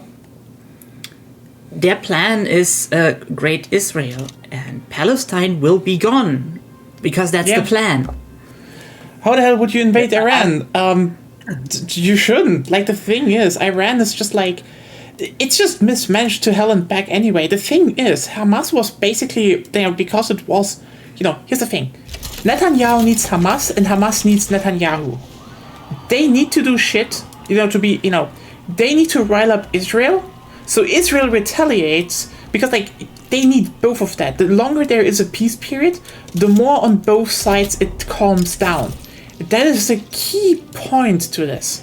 I will say, Israel probably could have before they invaded Gaza, Israel probably could have gotten away with convincing the U.S. to support them, not in a hard invasion of Iran, but in a show of force. To say, Iran, get your shit together, have them get rid of the hostages. Because it's well known that Iran basically is the one that pulls the strings. Because they supply the groups. And if Iran stops supplying them and stops supporting them, then they basically fall apart. And at that point, it would be even if Hamas refuses to back down at Iran's request, which they would have, they wouldn't have enough support to survive a surgical move, which the U.S. could do. We could do that. We could do a surgical move in Gaza. Yeah, you could occupy it probably, but the problem is we had almost zero reason to do so, partly because we have our own ways of getting back our citizens. Also, like, two things I want to say. One, like Nya said, like, Netanyahu doesn't actually want to destroy Hamas. Hamas was like covertly funded in the 80s by Israel. Especially by his party. By his party. Yeah, exactly. Because, like, Hamas is that scary thing that they tell the kids. Exactly. Yeah. Like, you had the Fatah under Arafat was a more sort of reasonable, secular, like, more focused on like building peace, and, like, they were gaining influence, and that would have obviously made them look bad. That would have prevented them from pursuing the Great Israel plan. So they needed to undermine Fatah, and Hamas was the way to do that. So they funded Hamas specifically, and, like, they want them around so that they keep having an excuse to like brutalize the Palestinians, so that they keep looking good. So that's one thing. Like, they will never actually destroy Hamas. And the other thing, like what you said about it's kind of urbanized, that's actually worse. Like, urban combat is the worst case scenario for the military. Like urban combat is far worse than the scenario, like the situation that you had in Afghanistan, especially against desperate people. Well, they could just bomb it out of existence. It's the going bases to be in Afghanistan that the U.S. managed. The bases in Afghanistan that the U.S. managed, those are basically child's play compared to managing a purely urban environment. Yeah. Even if the size and scale is down, we can handle the scale easy. We have that level of expeditionary. Well, again, they could just do more genocide. Yeah, I mean that's their ultimate plan. Like, that's their explicitly stated plan. Like, they I know. Well, that was more cultural. It's this just is more like actual. Well, killing. They do both. Like, Sort of. Yeah, it's just a thing of they definitely need they need the whole thing because if you look at they're the enemy. Yeah, the thing is So long because as they if have you an look enemy, at they can problem solve up. because if you look at what happened is that October happened, bad, but what followed was just infinitely worse to the point where, like, there's no way this is like, I mean, it's just there's just no real you can't compare it.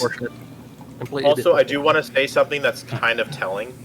The fact that they got some hostages back, but not all of them. They clearly know how to get the hostages back. And if there are hostages that are too far gone, then they would say, and they were actually too far gone, they would say that. I mean, they would go about things very differently. Not only that, as you know, remember there were videos leaked, I think, where they actually shot the hostages, or hostages were definitely dying in air attacks. So, like, they weren't a priority. Yeah, It's Even just if they were and they ended up accidentally becoming collateral damage, then the fact that Israel just kept on doing shit is a bad sign. It's a bad sign in the sense that they don't really care enough. I mean, just look up the casualty rate of this quote-unquote war. It's basically... it's a genocide. Yeah, basically. It's so disproportional. And the thing is, again, what I need to keep people keep reminding is Hamas was on a decline because it was relatively peaceful for the last years. Now they stocked up. So like, the irony is this thing of the last year was a win for them. Which is like... Yeah. It's and honestly, Hamas probably would not have been stocked up if the U.S. hadn't moved out of Afghanistan in the way it did. Like, if we had done a better job of letting the government, like, in a survivable state where they could just handle things on their own, that would have prevented Iran from supplying Hamas more. Because they would still be supplying the Taliban. And, not to mention, that U.S. military policy for interactions in the Middle East for the last, I think it's been 8 years now, has been about peacemaking, building friendships with tribes and towns and such. Like, making sure that we are a helpful force for the citizens and the rural folk and the city folk as well. Yeah. So that everybody can appreciate that we are there to help them. Not that we're trying to create an oppressive regime or that we're trying to force them into something. We're trying to build community is what it is. And Netanyahu doesn't like that. Yep.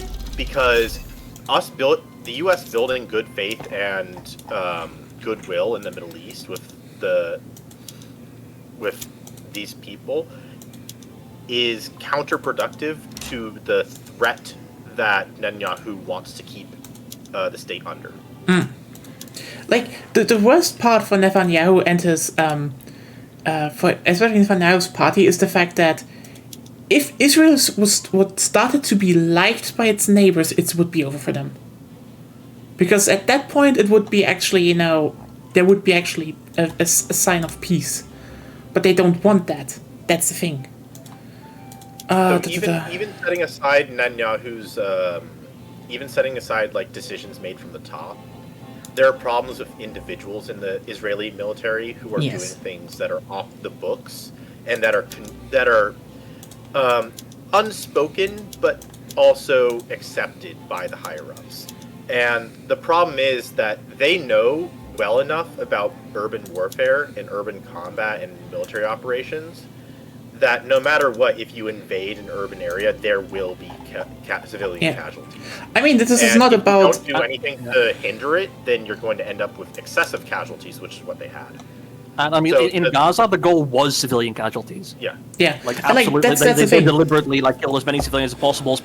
Like, they weren't going after military targets. They specifically attacked civilians.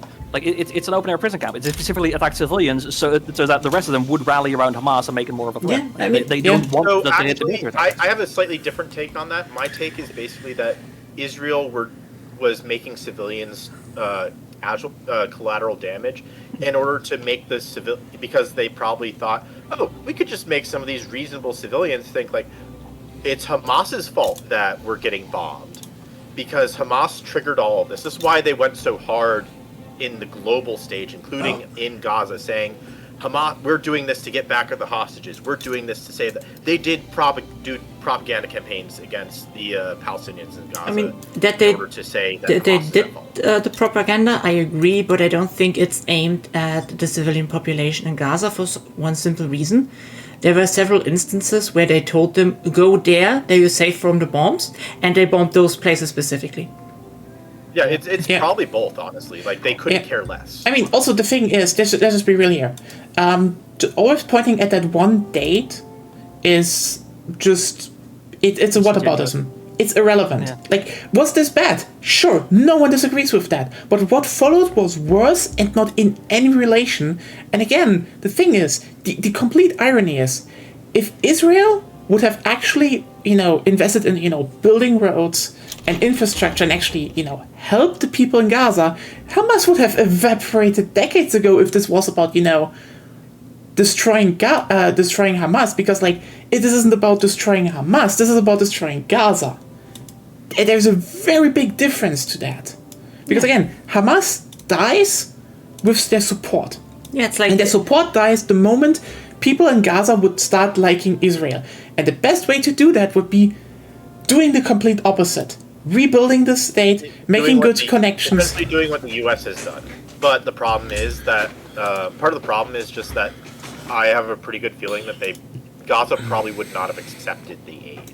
Depends. I mean, the thing is, this is a long-term support thing. And aid needs to go two ways. Like, and when I say that, I don't mean like you need to return the support. I mean like you need at a bare minimum for the people to want the help from that. Yeah, that's again not the point. It's more like if they started doing that, if they had kept doing that, Hamas would have not existed or stopped existing. That's the point. They would have lost the purpose. Yeah. Yeah. Because the problem is that because Israel is making themselves the enemy of the Palestinian people. To be fair, that was to be fair, enemy. To be fair, that's kind of the reason why Israel was made in the first place. Yeah. Yeah. Okay. Sadly. And there you have the problem is like, should it have been made? No, but it's there, and we can't just undo it, because that would also be terrible.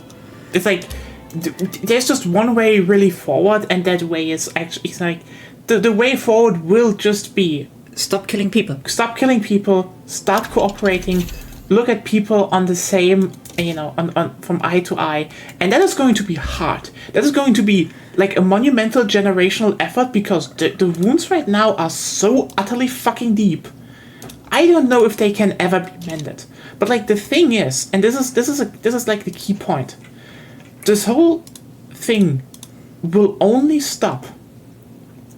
I don't think the two-state solution could work. This thing will only stop if both parties will be able to actually, work together and, actually share a state. And that, I know, it seems almost impossible, but again, this is like the only way how this could ever end. Probably. The thing is, Hamas would still be a thing, yes, but like the part is, an organization like Hamas needs to have support.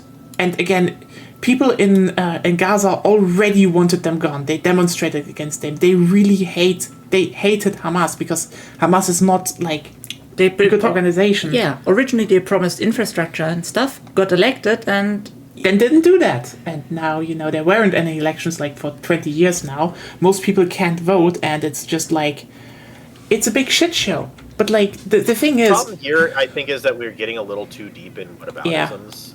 Yeah. It is. There's so many variables that go into all of this. Like, for example, the Syria situation. Mm-hmm. There's so many variables that went into the collapse of Assad's regime. So many.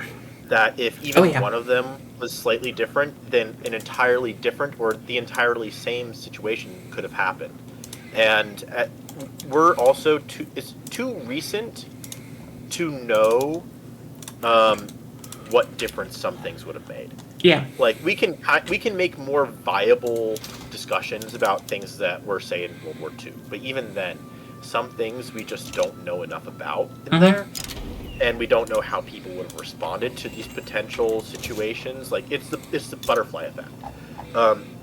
There's not enough knowledge for a lot of recent things, because the dust hasn't settled yet. We don't know.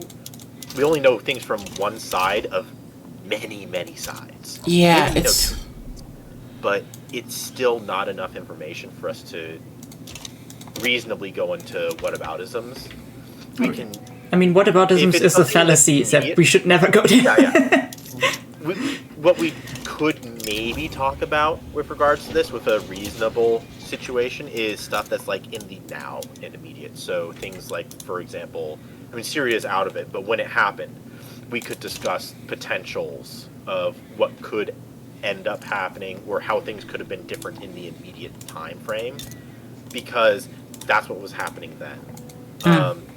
Of course, we still have the problem of we have limited information, but some of the information is still fresh, and some things are in development, so there's a little bit more leeway you can give with that. But there's less room for like something crazy and surprising to happen because those things only happen when they're only a potential when they actually happen. Yeah. It's just, again, the thing with Gaza is just, it's a shit show and it shouldn't happen like it happened. Because I think we can all agree that killing civilians bad. No matter who. Yeah. Yeah. Like it's bad. And like I know You know me, I'm the one that's on the state of just like murder, execution, all that shit is bad. war bad, Like, maybe even hot take. I disagree with the death sentence. I don't think it's a reasonable punishment. Yeah. It's also, I mean, also it's not only reasonable. Unreasonable, you mean? Yeah. Most Jewish people were seeking refuge from Germany in America. And also, again, Israel was made before that, and it was specifically made by the British with the sentiment that it's going to be their own little British state in the Middle East. They literally said that. And also, the refugees from World War II were treated badly. Yeah. There's a little bit of sentimentality in that the Ashkenazi people or the Jewish people that they didn't have a state of their own, and this was the height of national cultural identity. That was the idea, but like, yeah. And there was for example, there was a plan for the French to set up a Kurdish state. The thing is, some of these things didn't go through quite in the way that they did because imperialism got in the way. And like, also the thing is, and other political stuff, but basically, it's generally always a bad idea to just create a state out of thin air where people are already living. I think the worst part here is, but like, first of all, people were already living in Palestine. Also, Jews also. Jewish people were moving to Palestine, which was fine. Yeah. The problem was, the problem in Palestine was that the Jewish people coming from Europe got money from Britain and bought up the land. So this was literally a socialist issue. But the Brits, after the occupation, where, by the way, Jewish and Arab, resistance forces fought together. Just keeping in mind that they were both in the resistance there, handed the control to Jewish people exclusively. Yeah, that's the problem.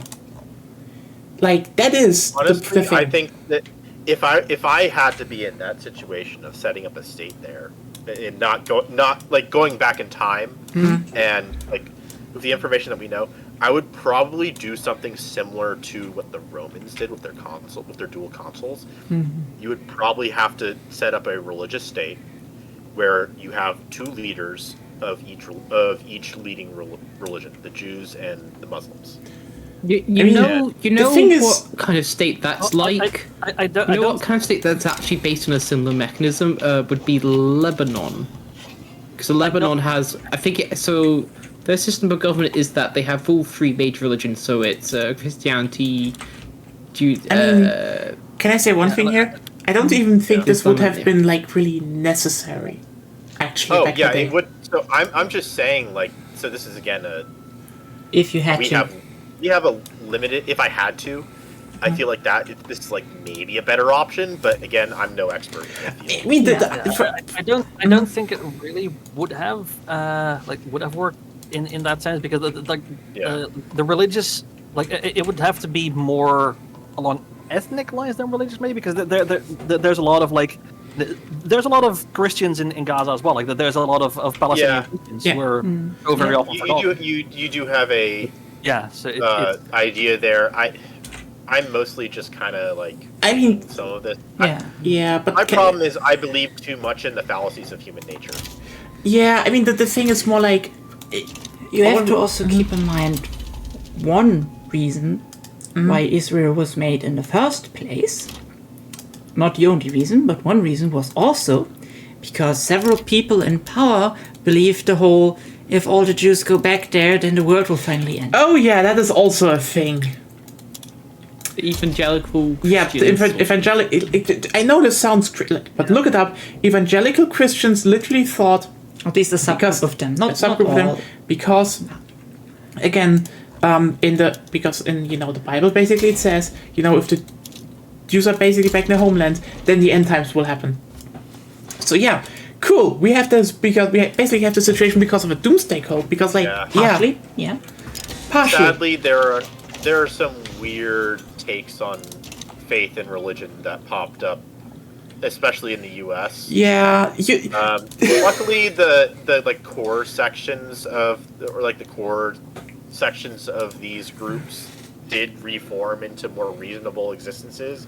but Yeah. not fast enough. Basically, like it's just. you still have the splinters, sadly. Yeah, I mean, the thing is also just like the biggest problem here is that, Jewishness is not a fucking monolith as well. Like Jewish people, similar yeah, to Muslim, it's a religion, and Jewish people from Eastern Europe are culturally very different from Jewish people from Central Europe, like Germany, and they were different from those in England, and also especially from the nationalist movement. Like again, one of the main things is that after World War II, when some of the survivors of the Holocaust spoke in Israel, they talked in Yiddish, because Jewish people spoke Yiddish, and then the Jewish I think wasn't even the Ben's, how was he called again? In Hebrew, he basically yes, there was someone talking to us in like a very how was it called, uncultured tongue or so, and like holy shit, that's true, by the way. You can look at, they literally said that Yiddish wasn't good. Dialects. Yiddish has some interesting dialects even within the US.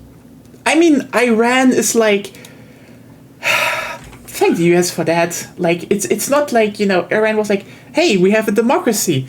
US was like, this democracy is a little bit too socialist and wants to, actually have a control over the oil in the country. Maybe we should do something against that. And then they installed an autocrat that was so fucking bad that, like, it's basically the thing of, imagine if Trump was became so bad that the Americans would rally behind the Pope to get rid of him. This is so... Yeah, so yeah. Here's the thing. The U.S. has some troubles right now with leadership, but these people are fundamentally different kind of trouble from the older trouble that we've had. The older trouble that we've had, they were competent. They knew what they were doing. They knew how to turn the gears. They knew how to pull the levers in all the right ways to get that crazy little thing that they wanted. Most of the time, And yeah. They didn't care. They didn't care about what cause and effect that had beyond whatever imperialist or racist or whatever ideology, whatever thing they wanted to achieve. Because they could only see they could only see their one lens on things. They couldn't understand what all these other people wanted. They couldn't understand any of this stuff. And like... And there was one or two scary people who did understand, but just didn't care. And like, not to mention that one of the biggest factors for radicalization of Muslim people in the Middle East was the good old CIA, because they were like, hey, let's actually coup that one socialist government in Afghanistan that is a little bit close to the Soviet Union. And the Soviet Union is like, yo, what the fuck? We kind of have to help them now. And the Afghan people were like, I guess you should. And then the CIA was like, let's hire all the radical Muslims from all over Arabia and get them to Afghanistan and give them weapons. And then, that was how it kind of happened. And mind the whole thing. Yeah. And then, after the whole thing was done and the Soviet Union was gloriously defeated by a lot of radical mercenaries, all those mercenaries were like suddenly, so who's paying us now? And then, the other nations were like, hey, what, you say you're radical Muslims with a knack for fighting? We have money. I forget the names of a lot of the people who are the problems, but for the most part, it's things like some old State Department heads, CIA heads. So it's not just like the CIA people. It's also some State Department leadership, and to an extent, you do have, like, from a responsibility perspective, you do have to let people like Clinton, Bush, and so on put the bill of being like, even if they didn't do these things, even if they weren't a problem themselves, and even if they didn't sign on to these things, the things happened under their watch. Yep. And so there is a certain level of responsibility that they need to take Yeah. for the people that worked underneath them, even if not directly. Yeah. Yeah. I mean, by the way, if you're wondering, I just did that because, this whole bit as a macabre bit, because, like, yeah, this was horrifying and probably just a bad idea, which, like, again, like, similar to Iran, oh boy, you really didn't see that one coming. It is almost always the same playbook. It's not necessarily that the people in charge didn't see that come. Maybe they didn't, but I doubt that they were that stupid. Because I'm not the smartest person, and I could see that coming. Yeah. If you coup a country, it gets destabilized. It's But, like, let me just check. generally a thing. In the end, it was an interest of resources for the US. That's what they cared about, and that had the highest priority in the end, and that's why they did what they did. There's a little bit of like anti-communist like rhetoric that gets thrown around too, but in the end, that stuff, like the whole Cold War, was about resources too. Yeah. Yes. Also, It started off of ideology, but it devolved away from that very quickly. on both Yes, sides. especially since, I'm sorry, the US and the Soviet Union weren't that different. yeah. Also, Also, even like, ideology-wise, they weren't that different. yeah. Let's not The forget main that. difference was that the U.S. was trying to be a maritime empire, where we were trying to like be a player on the global stage, a Yes. friendly player on the global stage for a lot of nations, whereas the Soviet Union was more. They were a land-based empire, and they just kind of didn't care. Yeah, about- but that's not ideology, that's foreign policy. Yeah, it's more like Yeah. the thing is. Let's just be real. The thing is just what the point was. What the fuck is happening in Britain? What? Just a revolution. Oh God. Greater Manchester, and the revolt is Magna Mancunian radical. What the fuck happened, Ruben? I don't know. It's not my What is going on? Sorry. So That this is an what amazing happens flag, when the though. I love capital- this. Yeah. This What is what the happens fuck? when the British when the British capital moves to Manchester. There's also something for York, and I think I want to say Midlands also has this, but I don't remember.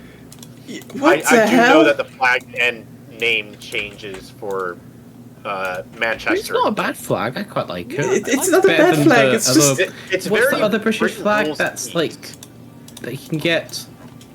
Oh, I can't remember. Honestly, this is a very British flag. Yeah.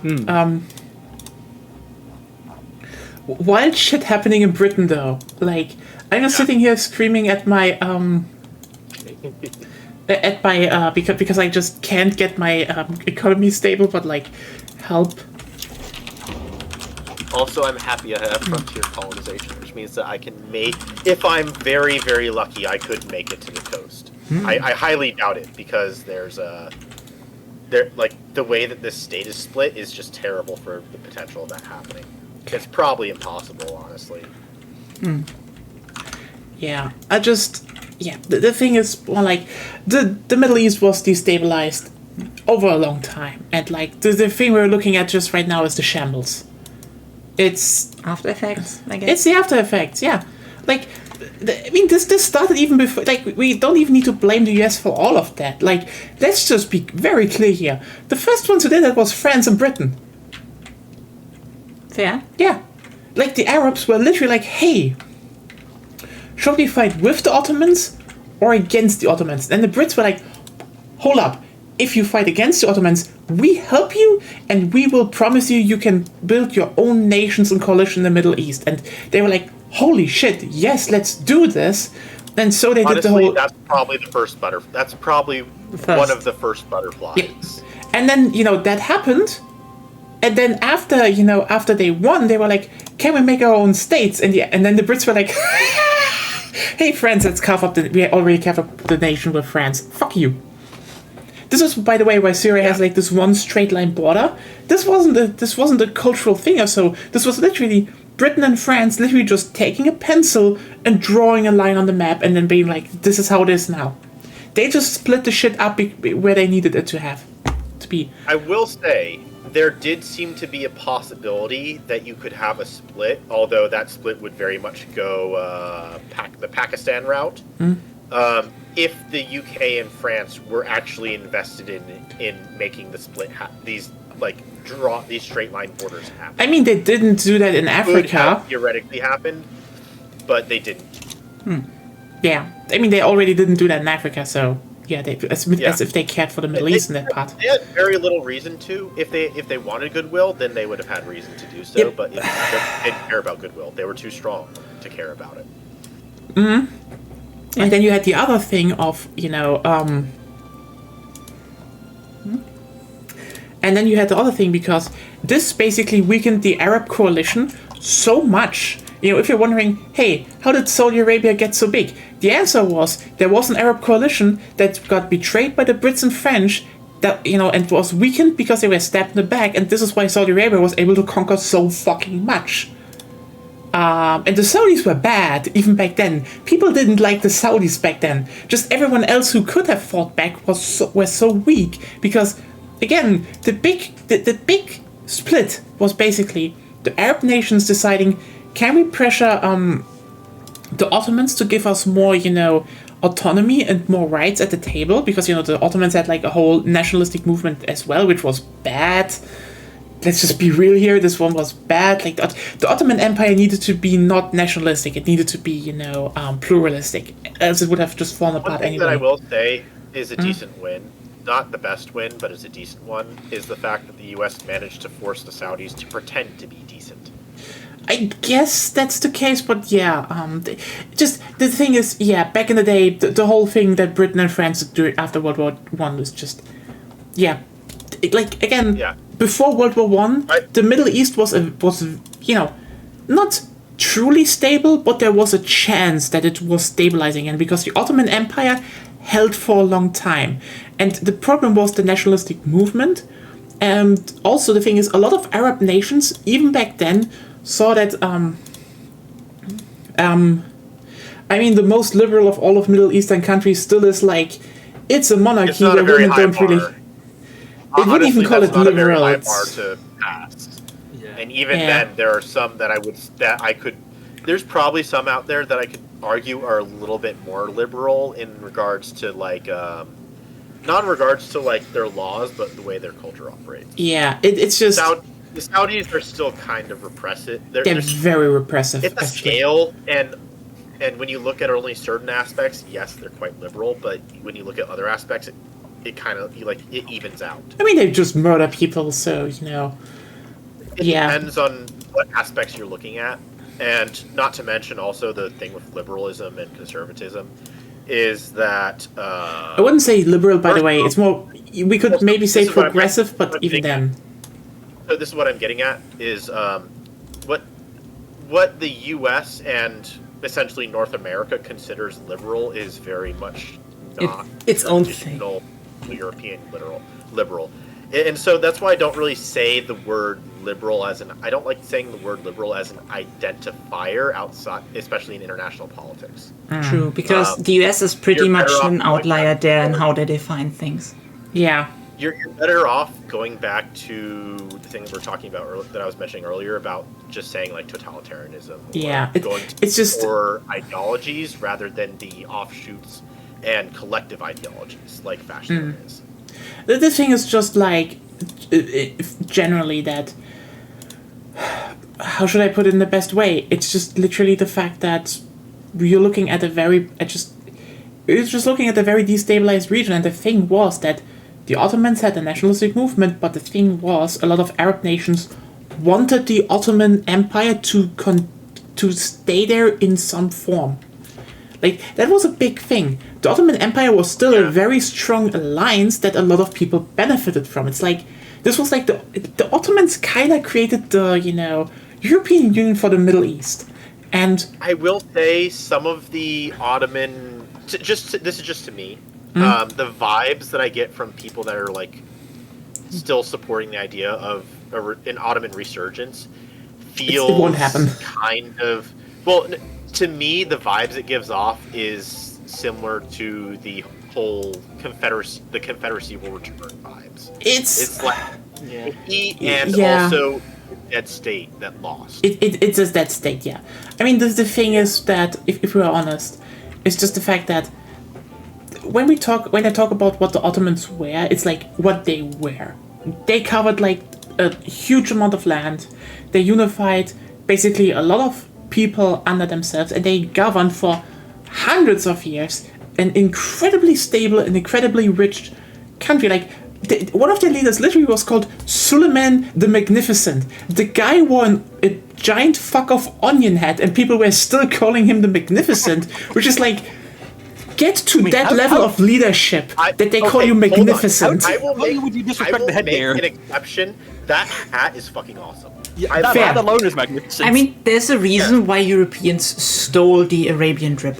Yeah, and by the way, it was called Baroque. And then later, they invented the face, which is kind of a goofy head, but they still rocked it. So like, sorry, the Ottomans were like leaders in a lot of fashion sense, but the thing is just cool. What? Well, this is also a Silk Road. This is also a Silk Road thing. Yeah. But like, how this happened, it's which is just also a tariff thing, and there's a whole bunch of other politics going there. Yes. But. Yes, don't disrespect the hats. Yeah, don't disrespect the hats. Hats will always be cool hats. They are apolitical, cool hats. Most of them. There are some bad political hats.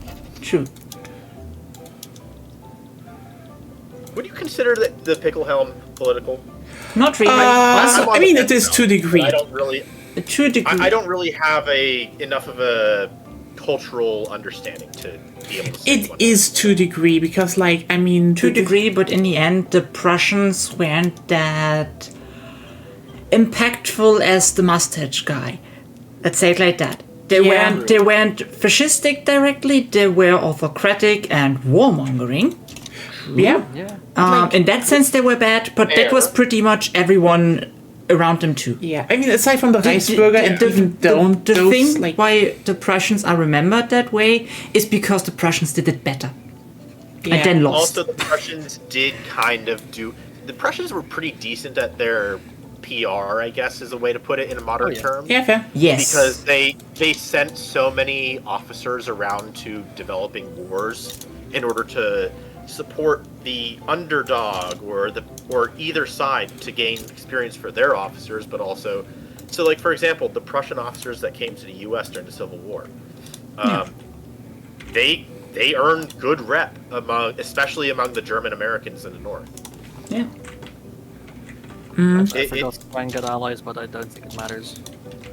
Yeah, that's essentially how you developed. There's the British Republic now. Yeah, I guess. they won.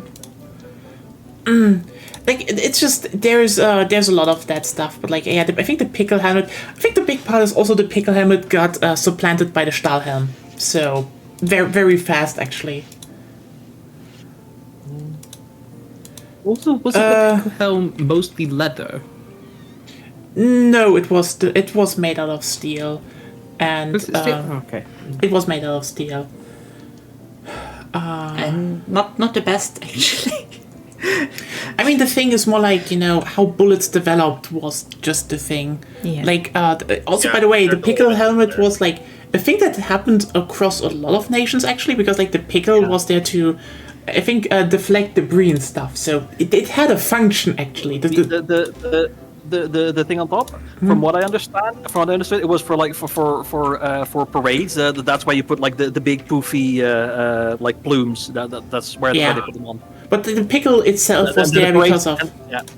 And It had the some parades stuff. became less important, so they removed the spike because it was no longer needed for the plumes. Yeah.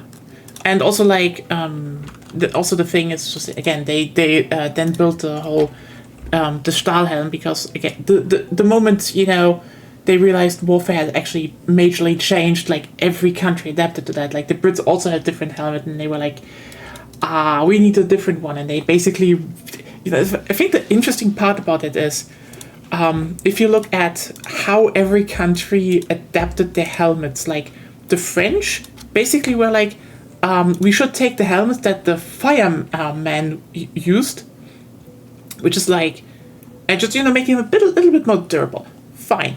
The Germans were like, we need to find the perfect helmet, and so they did. Like, the thing is, if you're like, wait, is the Stahlhelm is kind of the perfect helmet, because first of all, it would still work in a modern combat scenario. And second of all, basically every modern combat helmet is designed after the Stahlhelm. Literally every single one looked at the Stahlhelm and worked from there. And the Brits, well, they were like, you know how our archers back in the medieval age had these big, flat helmets with a white rim to protect them from shit from above? We're just basically needing the same thing for shrapnel. So they just redid medieval helmet designs. It's interesting. It's interesting. I mean, the thing about China is like, it's also just the fact that a lot of people just dislike the US as well. Yeah, and lots of people fall into the fallacy. US foreign policy fucked over a lot of countries. And so they're like, oh, so we're rallying behind China. Even though China is doing the same thing but smarter than the US did back then. Right now. Yeah. But then again, this is mostly tankies and like... Actually, pro-China is not really that widespread if you're not, online. There's also a lot of like weird people who are actually neoliberals that don't think they're neoliberals, that are also like, oh, I'm gonna hate on my own U.S. government and join and like I support China. I mean, you and can't. Part of this is also in regards to like the TikTok ban too. It's always so weird. It's like a PR stunt. That was a PR stunt. Yeah. I mean, it's always so weird. You can hate the U.S. government for varying of justified reasons, but none of those reasons makes China good. Or Russia. Yes. And at its core, the U.S. has an inherent obligation to maintain a certain minimum standard for its citizens. China doesn't give a shit about your standards of life. They can make your life as hellish as they need to. Yeah. Because all they need you to do is destabilize your own country. It's why I don't like the whole thing with like. Yes, there is some good that came out of the Red Note stuff, but for the most part, it's just kind of dumb, and especially the TikTok stuff. Everything from what the congressmen are doing, to what Trump did, to what the CEO of TikTok did, all that stuff is stupid to me. It's a bunch of people playing in their little sandboxes. That is the world that we live in, and they're screwing a lot of people over by doing so. Yeah. Yeah. I mean, there's just a lot to talk about. Like, international politics is not an easy topic, and the moment you think you know it, you already fall into the trap of not knowing, actually. Yeah. Like, even most of the people who actively work in international politics barely understand it, because Isn't it the whole Dunning-Kruger effect, sort of? it is to a degree. But, like, it's just also you can very easily fall into it is overconfidence, but, like, it kind of happens on every level of it. Because, like, you can easily also just overthink shit when it's not really a lot to think about, actually. So, yeah, this is also not directly... when a state of existence becomes normal for so long, so like a state of peace becomes normal for so long, some of the sharpness, I guess, gets dull. And that's how you end up where maybe one really sharp person who's just an outlier ends up throwing a hat into a bucket that screws a lot of people over. Huh. Yeah. It's that kind of thing. Sorry. It just reminded me about the bucket wars. The what? The bucket wars. You know what? War of the bucket. You know what? That is a good thing to bring up, because a lot of these international political wars are, I mean, in my mind, about as dumb as the bucket wars. We're all fighting over stupid shit. Yeah. When we could trade, we could deal with each other in peaceable manners and work together to make sure that everybody gets at least a satisfactory result. Not everybody's going to be happy or super satisfied, but at the very least, if we talk things out, we could try and come to a compromise. Yeah, goodbye. Where I mean, people aren't, it's pretty easy to do that. Like, and I've never really done it. It's like, if you're with basically, if you want to do it yourself, start with Sheva. You have the most armies. Take this, if you get Solomon, you have, like, as you can see, by the way, I can just show you. The guy has Down there. down here. Outlaw Prince, plus 50 popularity, plus 30 for army defense. He's broken. He's he's the strongest commander you can have in the game. He's literally fucking broken. He basically turns your normal troops into I think line infantry. Basically. He just No, it's not even that. It's like French infantry, honestly. Yeah. It's With really minus the fucking good. defensive bonus. Yeah. Yeah. And it's just really fucking good. Plus of And, expert defensive planner, so Yeah, it's it's just, it's just really fucking, he's just that strong, and you just conquer it, and then you're like Ethiopia, but bam. yeah. If you play single player, you just need to keep an eye on Egypt. Yeah. Yeah. Which I don't need to.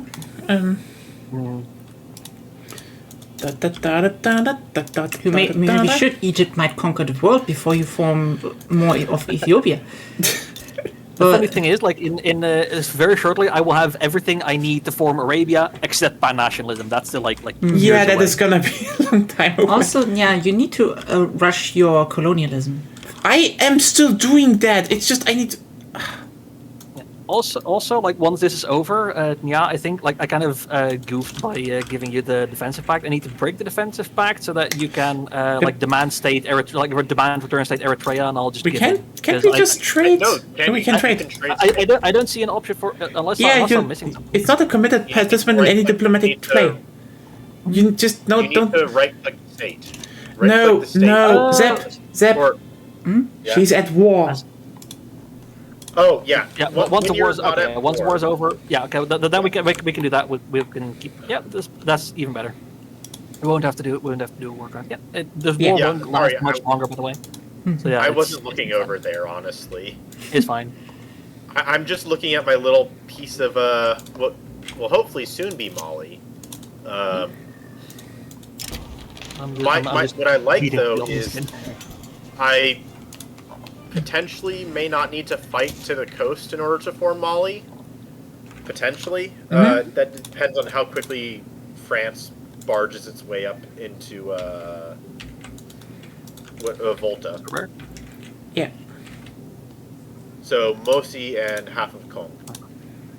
King Kong. Yeah. Well, Good luck Kong with doesn't that. have a king; they have a chieftain. Yeah, I mean, if there's ever another war against the French Republic, you could maybe get their Senegal. Then you have. Yeah, I would very much like to, like honestly, of all of the states that are probably the easiest or simplest for me to get, it's probably going to be Senegal. Yeah, that or you get over to Liberia, or you can connect to Ashanti and then maybe hope.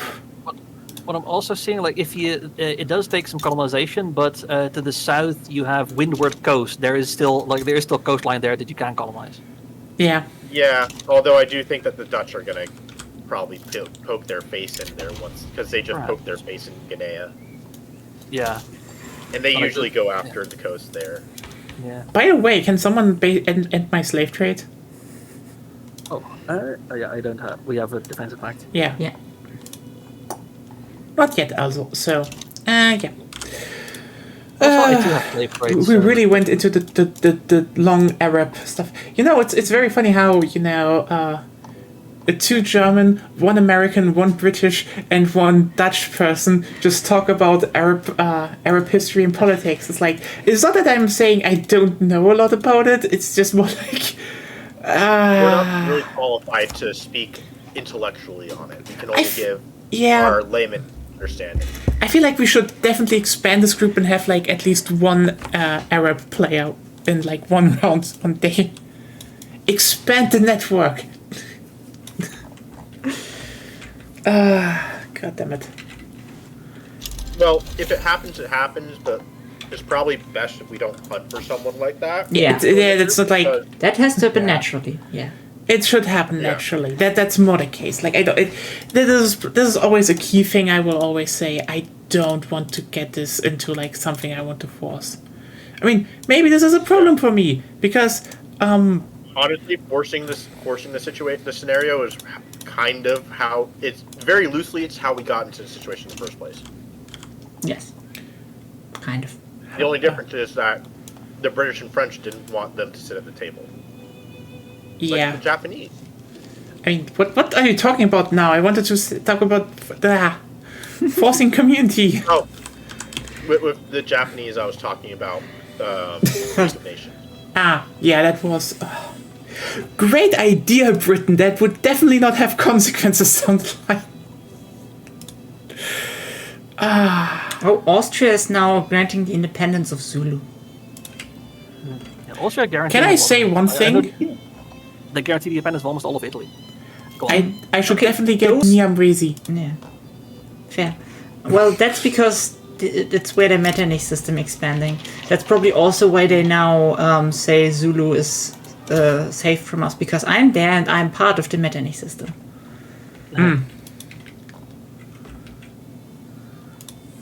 Will they join a play against Zulu if you do it? Yes, because they're guaranteeing their independence. Well, No, they won't. Did you Oh. get the? Apparently they can't. Yeah, probably because of the defensive thing in their power block. Probably. Huh. Well, That's why I was saying you should check. That's why you should double check these things. well, I'm not close to conquering them infamy-wise yet anyway, so... Either way, just want to say. Technically, yeah, you could form a power block. I could. I mean, I could, but should I? Yeah, you're unrecognized. You're an unrecognized major. So if you do, you'll be expecting like a minus 80, I think, for other leaders. So I mean, be prepared I could, for but like the thing is, what kind greatly. of power block? Probably a trade league anyway. If you want to be low on infamy, then Trade League is better. If you want to expand a lot with puppets, then Sovereign Empire is better. I mean, I was more thinking about. Oh wait, why is Egypt an unrecognized regional power? Because they probably lowered Okay, some stuff. Yeah, like I'm really high up in the ranking, but I'm the puppet of the Ottomans, so that's fine. Wait, Oh, you're still a the puppet? protector of the island. Yeah, No, protected. protect. Yeah, yeah. Like, I've been getting other stuff in my wars against them. Like I got Tripolitania, I transferred Tunis, I fed Iraq to Jabal Shamar. I got war ups twice. I don't know if that was those. The next time, just eat more of them, and then I guess get. Oh, I do want to eat more, but like I'm currently like 37 infamy. I want to let my infamy tick down before I finish conquering Mara, Oman, and Qasimid. I was Oh wow, you're right. Jabal really Shamar. What is going on? I was real thing. puppeted by Austria, sadly now. Oh, you. Oh. How did that Work on happen? Your autonomy Can't. or your liberty desire. Can't. You need to You need to ask them for things that I they know. won't accept. I know, but they accept nothing. Oh. Well, yeah, so if they refuse, then you get ticking increase desire. You also need to sour relations, by the way. Yes. If your relations are good with them, then your liberty desire will go down. Also supporting independence. Also, liberty desire also goes up if people support independence. Yeah, but Yeah. nobody did, sadly. Like, not before I was Yeah. demoted. You overlooked that a bit. Yeah, I mean, I only just noticed that as well. I should have asked. forgot part of I should my- have asked for it in the first place. Well, we know now. So now I sadly lost Tunis as a subject because Austria has it now. It's gonna be a hard way to regain a lot of stuff. Yes. We could do it when Austria and Prussia are fighting. Oh yeah, true. Maybe I can help you. On the upside, Austria still has fuck all navy, and I could absolutely beat the shit out of them at sea. So that is something. It's something. Yeah, that is the thing. Actually, since they have basically no navy, you could theoretically do a war, and they wouldn't have the navy to support a landing. Yeah, they have 5 light ships. I currently have like 12 each, and I'm building 8 more of each. I have a navy of 24 ships, and I'll have 40 once everything's done. So I can just shield your coast. You know what? I just saw that. Following Warrior 64 on Blue Sky. Also, I'm hearing myself. Who is that?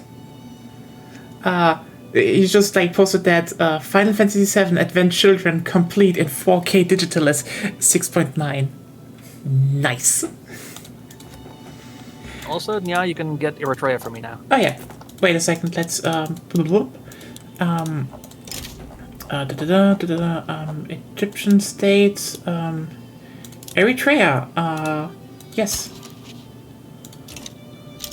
Yes. Hey. Ethiopia big. Ethiopia strong. And now I have problems with weapons. Small arms shortage. I can't trade with you. Wait a second. Can we? Oh, wait a second. Can I do a? No, I didn't want a trade agreement. I want to have a trade. I can have it. Oh God, I can't do. I am still isolationist. I hate this. Sir. Also, don't forget to set your interests. I did in North Africa, so no worries. And I have one in Arabia, so no worries.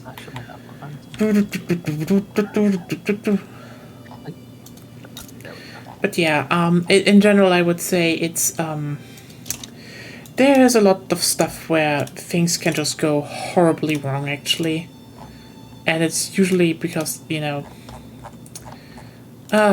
I don't know what to talk about anyway. Fuck this shit. Fuck this shit, I'm out. Mm-hmm.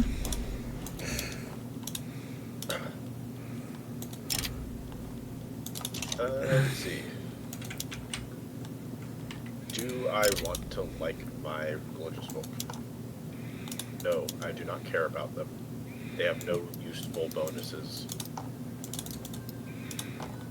Well, maybe, I guess, for converting animists, but even then, that's just like not good. Yeah, you can also just be nice to people. Kinda also works. I'm not allowed to because I've got a slaver for my leader, and my heir is a slaver as well. Oh. Ow. Yeah. Yeah. I have big armies now. Holy shit. What is going on? Ethiopia strong? Yeah. Stronger than you think. I need bullets now. I need more bullets. God. I hate it. You know what? I don't know if the whole NPC thing on TikTok is still a thing, but like that one part just fried my brains.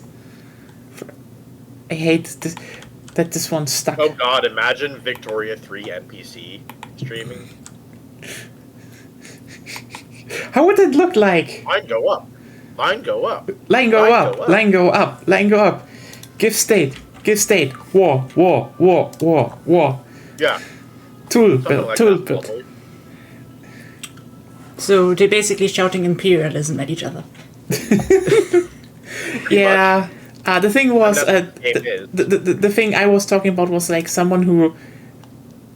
It was a guy who's like in very tight, I think leather shorts, leather pants, and he had like a big Nerf gun. He was always like, "I need more bullets. I need more bullets." Like there was this whole. It was such a weird trend, but like also I kind of love. It was fascinating to look at from the side because it's just such a perfect encapsulation of online dumb shit.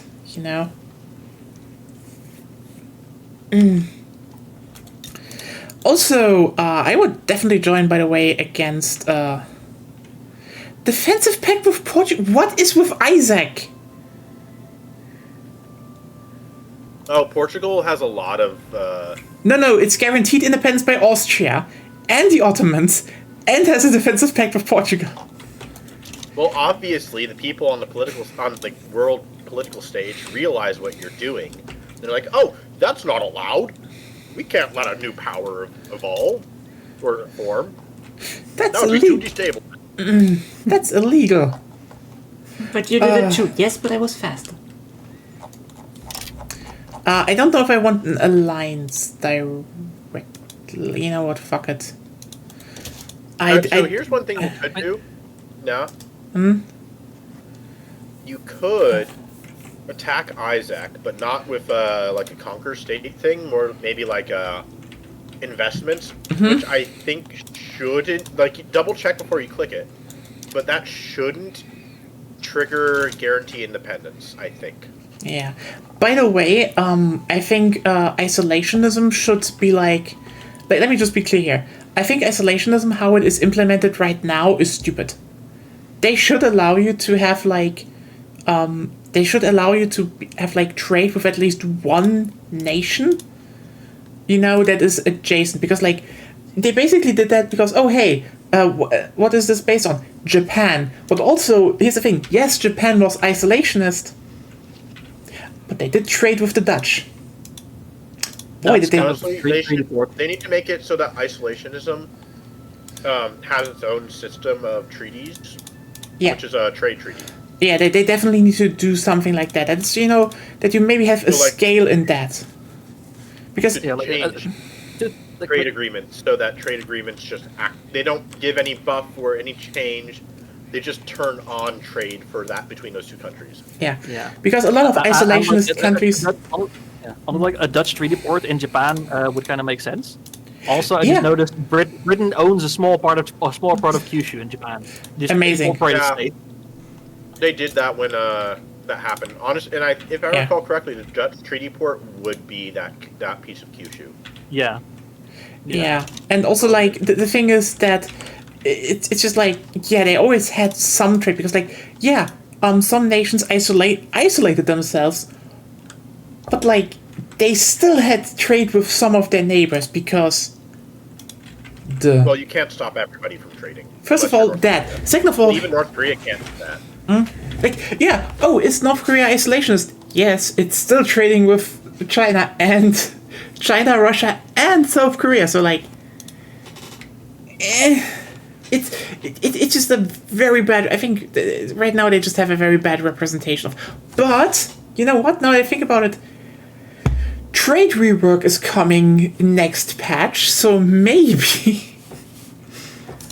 Honestly, that would buff so many smaller nations. Actually, if they could do some trade, unironically, it would be a very big boon. Yeah, I mean the thing is that the devs haven't had good reason to fully expand the backwater states. Honestly, like there's not I understand they should be fleshed out eventually. Yeah. But right now, no. I know that I'm not part of this demographic, but the key people that are playing these games are people who want to play Prussia, who want to play Austria, France. I guess I get to play. There's a little lesser extent who like to play the middle powers, so like Sardinia, Two Sicilies, Greece. You know what? I get it. I actually get it. Like I totally agree with the fact that they should probably make the here's the thing: if the next two major patches and flavor packs, would actually work out, for example, Prussia, Austria, Spain, Britain, and such, I would be very happy with that because then we could actually play, a major power round, or Russia could need some work, and we had all stuff to do, and it would be fun to play. The point is just it will take time anyway, and here's the thing. If I were the one pulling the levers in Martin's brain, here's what I would do. I would focus on flavor packs for the great powers. Fair point, but Well, hold on. So first you focus on some more flavor packs for the great powers, and while you're doing that, you work on an expansion. That expansion is going to be focused on some of the middle or lower powers. I mean, that is already probably what is happening right now. And you can tack on one great power or something like that to say that you're to just kind of pretend that you're doing things similar to what Empires did for the UK. It was not focused on the UK, but it was in relation to the UK. I mean, let's just put it like this: flavor packs for big nations, absolutely the main way to go because they'll sell, and also let's just be real here: the big powers need it the most because they have the least gameplay to do, quote unquote. So this is just definitely a good thing for them, but also have more nation forming for the smaller states, and but do mechanics that help the smaller states because good mechanics for smaller states will help a lot, also the bigger ones down there. Because for the bigger ones, it doesn't really matter what the mechanics are. They generally will just, you can ignore a lot of them anyway. That's just a kind of a thing here. But like, for the smaller ones, they matter a lot. They matter a whole lot, actually. You know what I'm thinking? Like, Also, it's easier to design a mechanic for the smaller powers and just let the greater powers use it. Yeah, Yeah. fair. On one hand, creative legislature is nice because I have less stall chance and everything, but it reduces my movement activism. I can't get my people pissed enough to actually do something. So honestly, if I was a bit more coherent, I could probably talk you through the whole system because I've played with Creative Legislator a lot. But if I'm trying to remember, Creative Legislator works specifically best when you are actively bolstering and suppressing, which means that it works best when you have like right of assembly or censorship.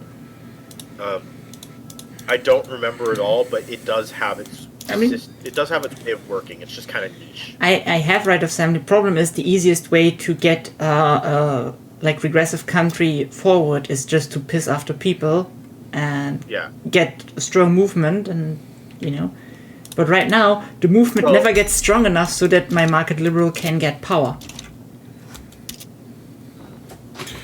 Yeah. Well, the thing is, if they get strong enough, so the way that Creative Legislator works is that it doesn't make it so that, the scale of what is strong enough is vastly lowered. So even like a minority strong thing, if the government is willing it or trying to push legislation through, there's a solid chance that it will go through. Yeah, but it can't go.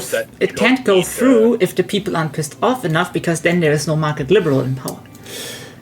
Yeah. Oh, yeah. So that is the one determiner, is that you need someone in power. If you have someone in power, even if they're not like a it makes easier to bring things through people are okay with. Problem is, what I want to bring through, nobody's okay with. Is he when you say in power, does it mean that he is not able to lead the interest group? Yeah, of course, because he doesn't. The interest group can't grow hard enough.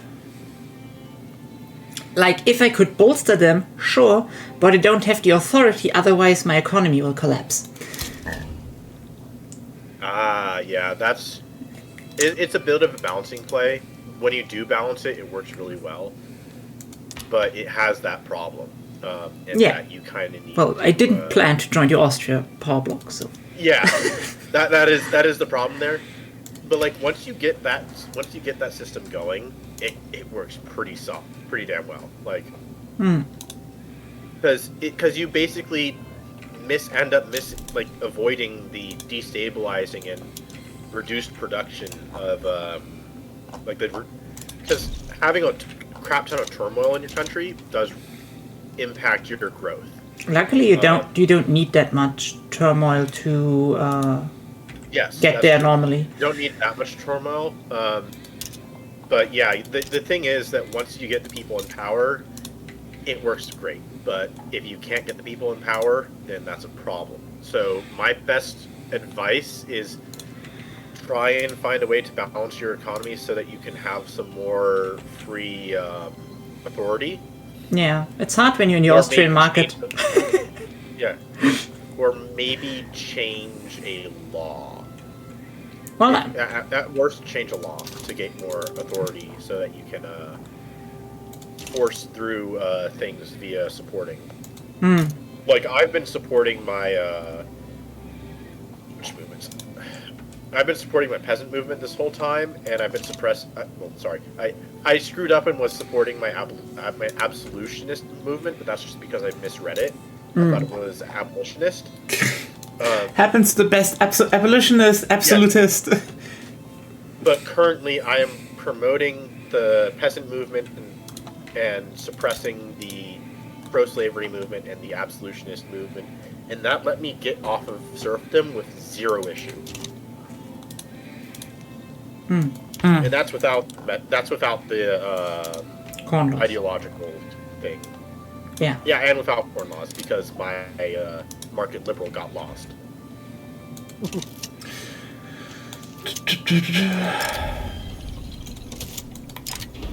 Sorry, he got kicked out of the country before he could even become an agitator.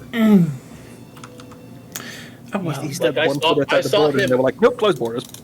Yeah, no, I saw him in the wild, and he was my culture. He was a market liberal, one of two that were out in the wild. Be And free, my son. yeah, I literally just could not invite him back in because of closed borders.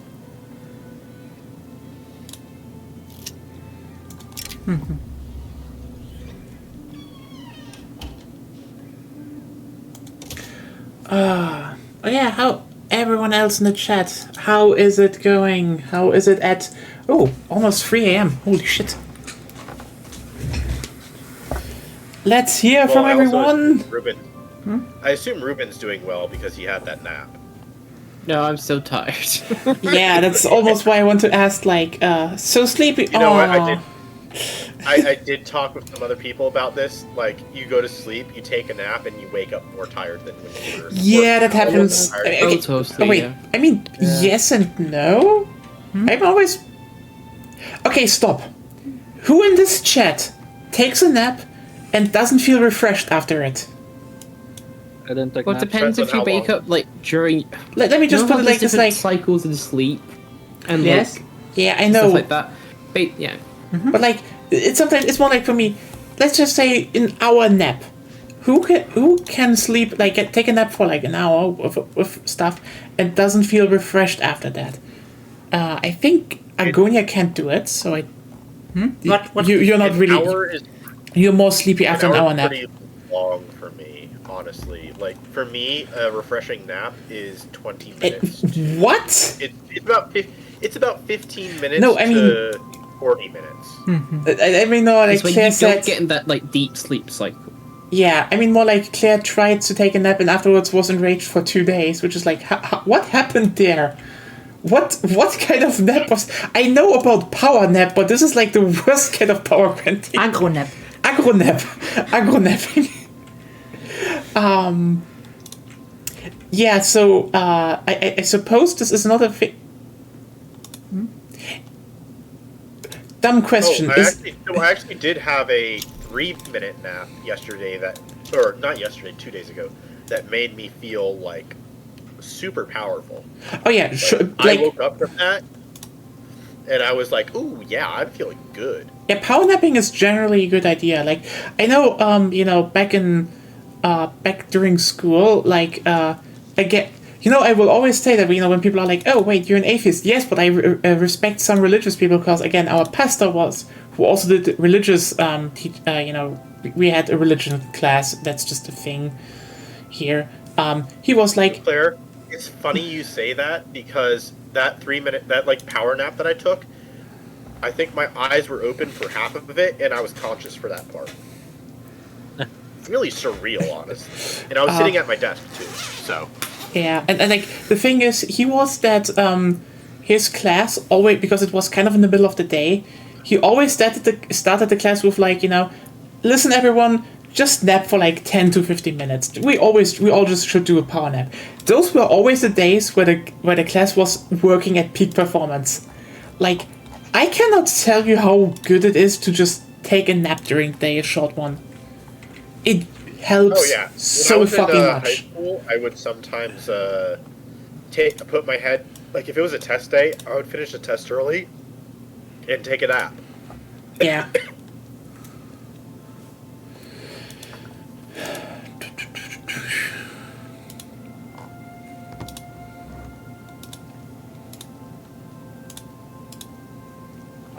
Sorry if you heard me cough. Don't mind me. I'm kind of dying over here from allergies. Yeah. Even though I took antihistamine. You really don't have a good weekend, you see. It's like everything's bad and then allergies joined. United States went autocratic and trying. Texas still exists.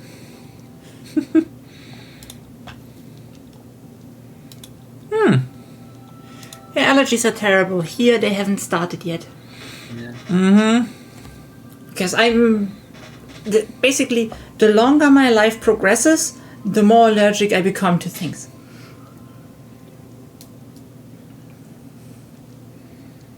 Yeah, I used to have zero issue with seasonal allergies. Now, as of like 1 or 2 years ago, it just all of a sudden got bad. Now, I don't know, because of the timing, I don't know if I should blame COVID on that. I think maybe I should. Maybe. Because, honestly, I do think that masking up did cause a certain forgetfulness in my body's handling of seasonal allergies. I mean, there's also just epigenetics as a thing on its own. You know what? I Yeah, don't there's- understand my body. Why? You know, a few hours ago, my temperature was lower and I felt like shit. Now my temperature is higher and I feel good. The fuck? What is going on? Sounds like your resting energy levels were lower than they should have been. I don't know. I just, I know I'm basically having this for the whole fucking week now, and hopefully it's gone tomorrow, because I actually need to fucking go and do some shit, and I can't because I've just kept being ill. Prussia is getting bodied by 9 Russia Oh, because they want to help the Baltic reactionary revolt. Oh, wow. In 69 weeks, I will have the Mosque of Genes. Ooh. Honestly, it's not a very good building, but it'll save me social mobility. The education access is actually pretty nice, I think. Yeah. It's pretty nice, and it's a pretty cheap building to run. And honestly, if I keep promote social mobility up there, then it'll just be it'll be 45% education access, which is amazing. oh yeah, good Especially night, Claire. for a incorporated course, especially for like a capital state too. That's a really good way to get a lot of intelligentsia. Yeah, question is, That said, Ruben, I do need you want to to go to bed, rely- by the way? Yeah, I'm okay. For another 20 minutes, then probably I'm gonna. Okay, sure. And, yeah.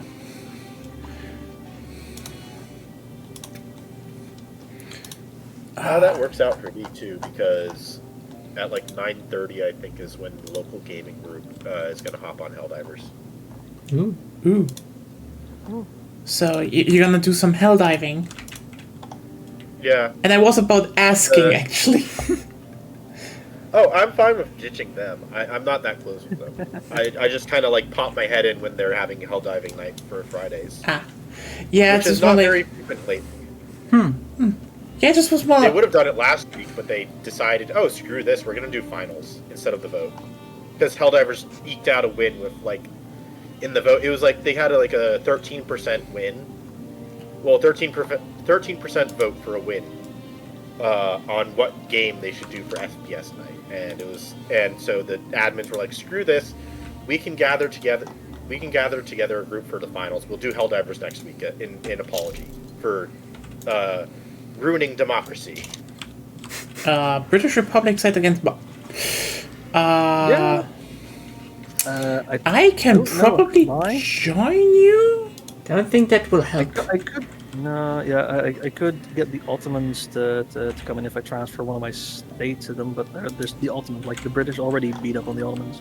Well, so one thing you could do, as long as Mahara hasn't become a subject of Britain, which looks like they didn't, they probably just got a guarantee of independence. As long as you live long enough and you, I would suggest naval invade Mahara while holding the line. I have a land border with and the Mara. war pretty- Yeah, I know, that's what I'm saying, is you... No, you do. You do have a land border. Yeah, that's Yeah, what I'm that's the saying. point. Well, if the British move their troops there, and you can't push, just naval invade them behind the British troops.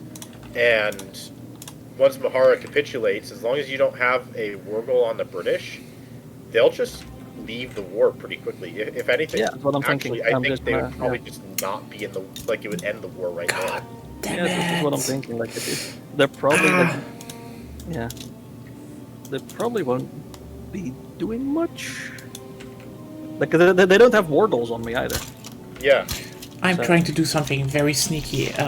I mean, I would chime in to get British Kenya transferred. Yeah, but that would keep the British in the war. Oh no, yeah, Hmm. yeah. You need to be careful about that. Then What I'm saying, the thing with Mahara is just that if you capitulate them, the war is over, and the British don't really have anything to say Yeah. about it. I think earlier when I was attacking one of the other states down here, Persia jumped in, And- and I had Kateri like completely occupied, and Persia still like Kateri was ready. Persia was ready to drop out for a while, but Kateri still would like no and kept Persia in the war until Yeah. like they dropped out much later. So I mean we'll see. Like I'm still gonna yeah. Also, I have a feeling that we're not quite, with the exception of maybe Egypt, we're probably not strong enough to defend a British naval invasion.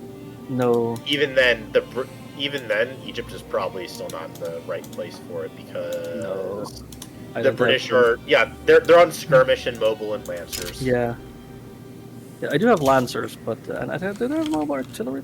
Shit. You probably have mobile. I have mobile artillery and lancers. I do not have. I have skirmish research, but I don't have ammo, so I haven't upgraded them yet. I'm still on line infantry. Well, line infantry could probably hold the line so long as Yeah, you can especially against a populate naval the invasion. Yeah. I think if you played the game perfectly, you could defend against the British naval invasions. That said, they probably would outnumber you. Yeah. They have some troops coming in to support. I don't know if they're gonna arrive in time. Maybe. We'll see. I still might be able to. Yeah, no, they won't arrive before the war starts. But I don't know if I'll be able to take over to like knock over Mara in time.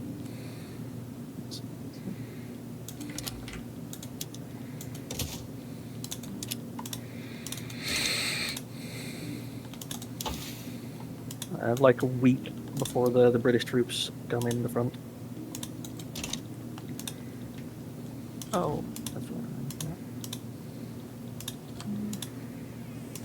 Yeah, and they're conquered. I completely forgot to set extra supplies.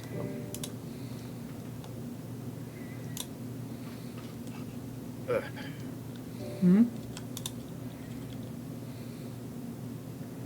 No, I wasn't saying anything. I was just breathing.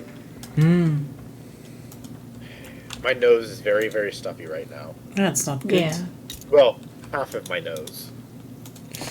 Ooh, it's a one-sided.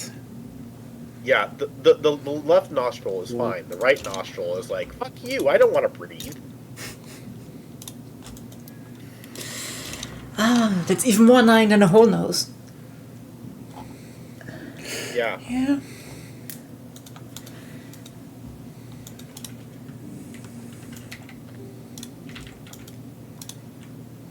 Two invasions.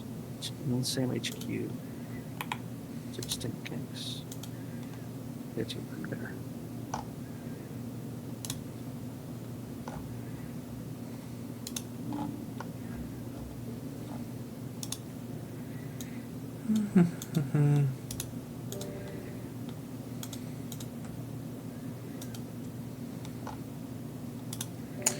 Oh yeah. I God. hate that I just can't do any migration stuff. I wish that my colonialism was faster because France is eating Africa, which is what I tried to avoid. But since they day one got Constantine, I couldn't really. Yeah, that was like how the. Oh. At the very least, in order to fuck over France, you don't need to get the inner parts of Africa, and you could even get away with just leaving France to be the one to spend the energy colonizing it, because it's not expensive territory to take. The thing is that if you do cut them off, they do stop expanding because they need market access to expand. Yeah, but I thought the goal of the round was to de-Europeanize Africa. Yeah. Yeah. So in the long run, Yeah. we need to take that shit from France. Yep. That's definitely the problem. I am also aiming to try and cut them off as well. Like it shouldn't be too hard because I don't get the malaria debuff for Adag. or Timbuktu as the state is called. So I am a reasonable competitor with France there. I'll probably go through Ualata. Just so that Britain doesn't get in there. They probably can't, but also I don't have the culture to properly colonize them just yet. So it would slow me if I colonize those two states in Mauritania. That would slow me down in other areas where I do need to actively try. That's what I will probably do as soon as my colonial exploitation gets through. Yeah. Just so I can shut that off.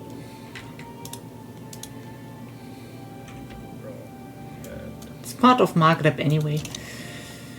But we'll see. Sadly, I don't think frontier colonization would work for you. Yeah, I'm going colonial exploitation. Oh, did you know that they changed colonial exploitation so it's actually slower than resettlement? Yes. Thing is, it does make a difference with smaller population countries. Yeah, I know.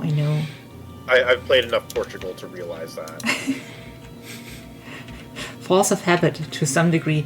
Also, I'm trying to get lots of things in there, so I probably won't incorporate them that fast in the first place. So I'm more like I'm getting some more out of it. Yeah, that's fair. Because when I started getting it through, France was already colonizing in Tuat, and so I'm like, fuck it, I won't get that in time. So no need for frontier colonization because then,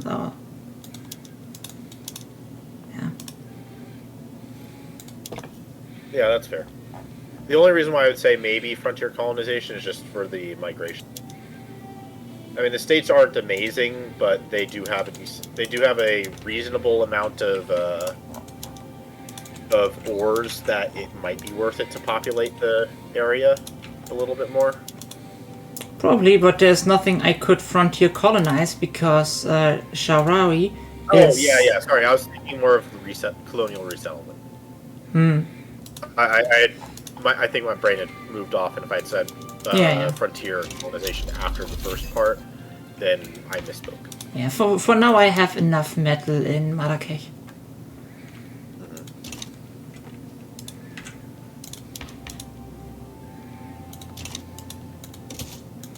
Oh my god. I wish there was a way to build roads, or just some way to increase infrastructure. Because I mean, there is a decree, but to delete sectors that are conquering because they've overbuilt. Yeah.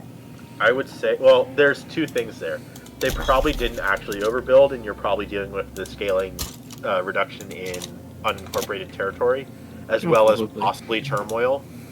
I don't remember how turmoil affects infrastructure, but I think it does. It can indirectly, but also you have to keep in mind they probably had road maintenance on. Oh yeah, probably road maintenance and possibly also split state stuff.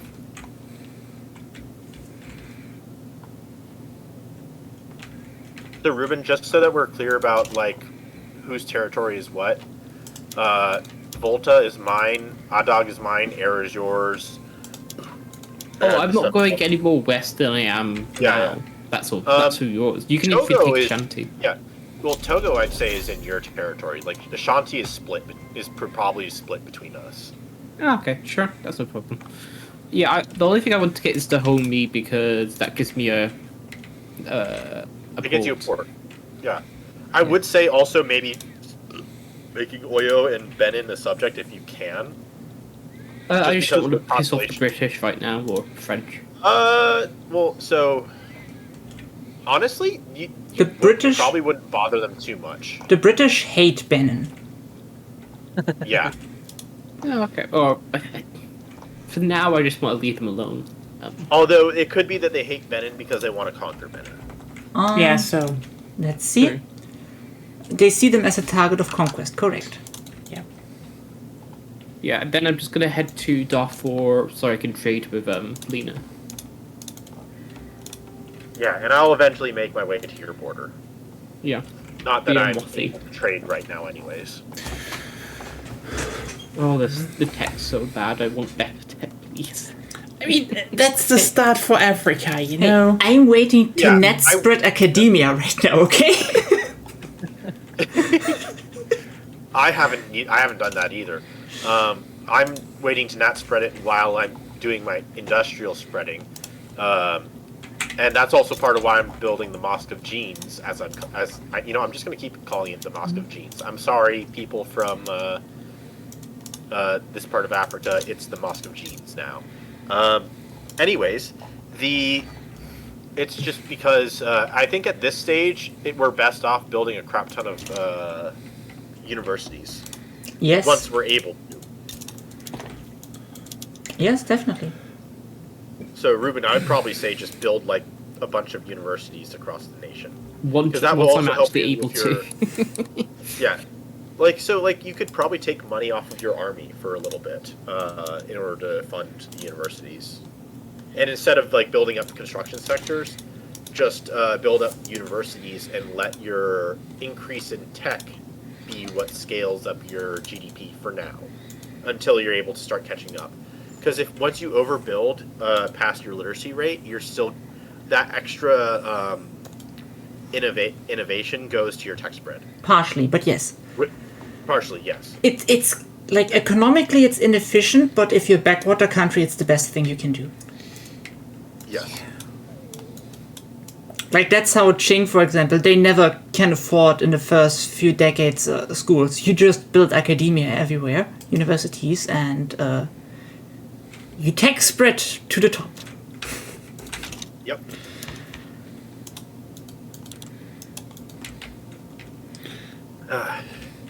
Get to the top. Yes. And now you need a background there with Qing, with like 50 universities in every state. Oh god, that would be one hell of an edit actually to do. That's not even hard to do now that I think about it. I should maybe do it. You just need like a video where you go in like Qing, and then show like that you built universities everywhere and stuff. Yeah, I mean, I will do the picture myself soonish. That should be doable. So now I have finally, since the Americans are bankrolling me, I have finally enough authority to bolster the liberal movement. Nice. But I'm still not pressuring the fucking landowners. They are unbothered. Someone needs to take my debt. Oh, you fucked up? Yeah, it was just... Yeah, you fucked up. I fucked up somehow. You don't go into debt. I tried not to, but it didn't. Maybe it will, who knows. I know, how many construction sectors do you have? Just 2. Yeah. That was doable. No, big mistake.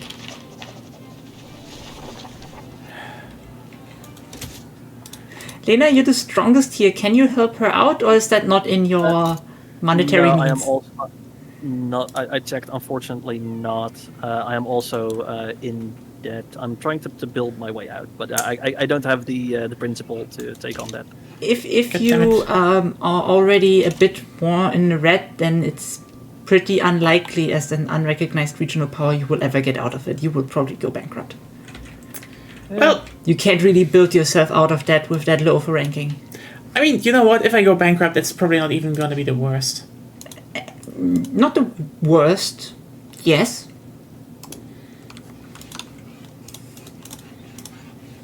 You could be annexed. We'll see That would about be worse. Yeah.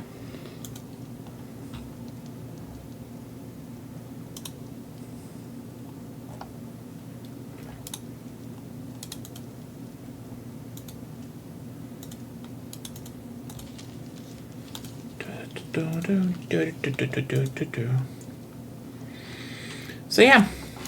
Oh yeah, you want to make a bet? Am I going to be still ill tomorrow? Probably. I hate it. It's the whole week already. I don't want to. I want to get out. Mascara? I mean, you can just go out, but you'd just be like Did you talking just- over everybody or Wait, I did it ages ago. South African gold is bankrolling the war in North Africa, I see. Yeah. Basically.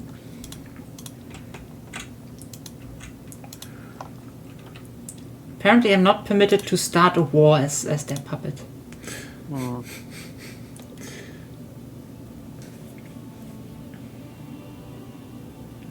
ooh, I can conquer the homie.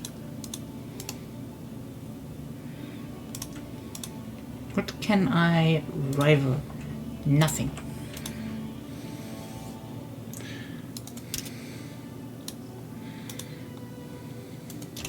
Yay, Messina's helping me. Isn't it nice of them?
Come on, how many times do you want to stall?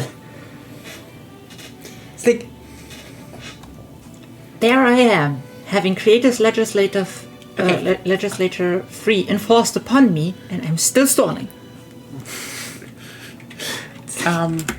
It's 3 a.m. I think Ruben said he wanted to go to bed. Yeah, that's it. I'm gonna head to bed. Yeah. Have a good night then, Ruben. Yeah. It's been fun. Yeah. Bye. Yeah, for everyone else, do we want to do 1 or 2 rounds of Helldivers or just go to bed? Your call. I'm fine with both. Here's the thing. I know I should go to bed. I feel that I should go to bed. I don't want to go to bed. I want to play Helldivers. see the The problem? eternal struggle. What? The eternal struggle. It is an eternal struggle. Also, I'm almost have enough medals so we can set up Oops All Fire. I mean, Sorry, my mic was muted. I'm fine with doing some Helldivers. okay, Agonia, do you want to do some Helldivers or not? I said it's up to you, so I would be on board. My only request is that we're doing some hunting for medals. That's Yes. what I would also say because Agonia needs medals. Yeah. Then you know what? 1 or 2 rounds of Helldivers. Let's go, everyone. It was wonderful having you here. And yeah, And continue to have you here. and continue to have you here. Hopefully, don't go away. I want you here. Unless you don't want to watch Helldivers, then don't. Yeah. We want you. Yes, we want Sacrifice you. yourself for democracy. Exactly. For managed democracy, even. Oh, Lena left. No, not. No, then Zed. That was Ruben. Oh, I took thought a he was motivation. already left. No. So yeah, you know what, everyone? Short moment. We will be back in a second. So see you then. Good night. Not good night. Yeah, but good night for everyone who wants to leave it. But see you in a second. I'm gonna drop, so good night, Yeah, have fun. Bye. Good night.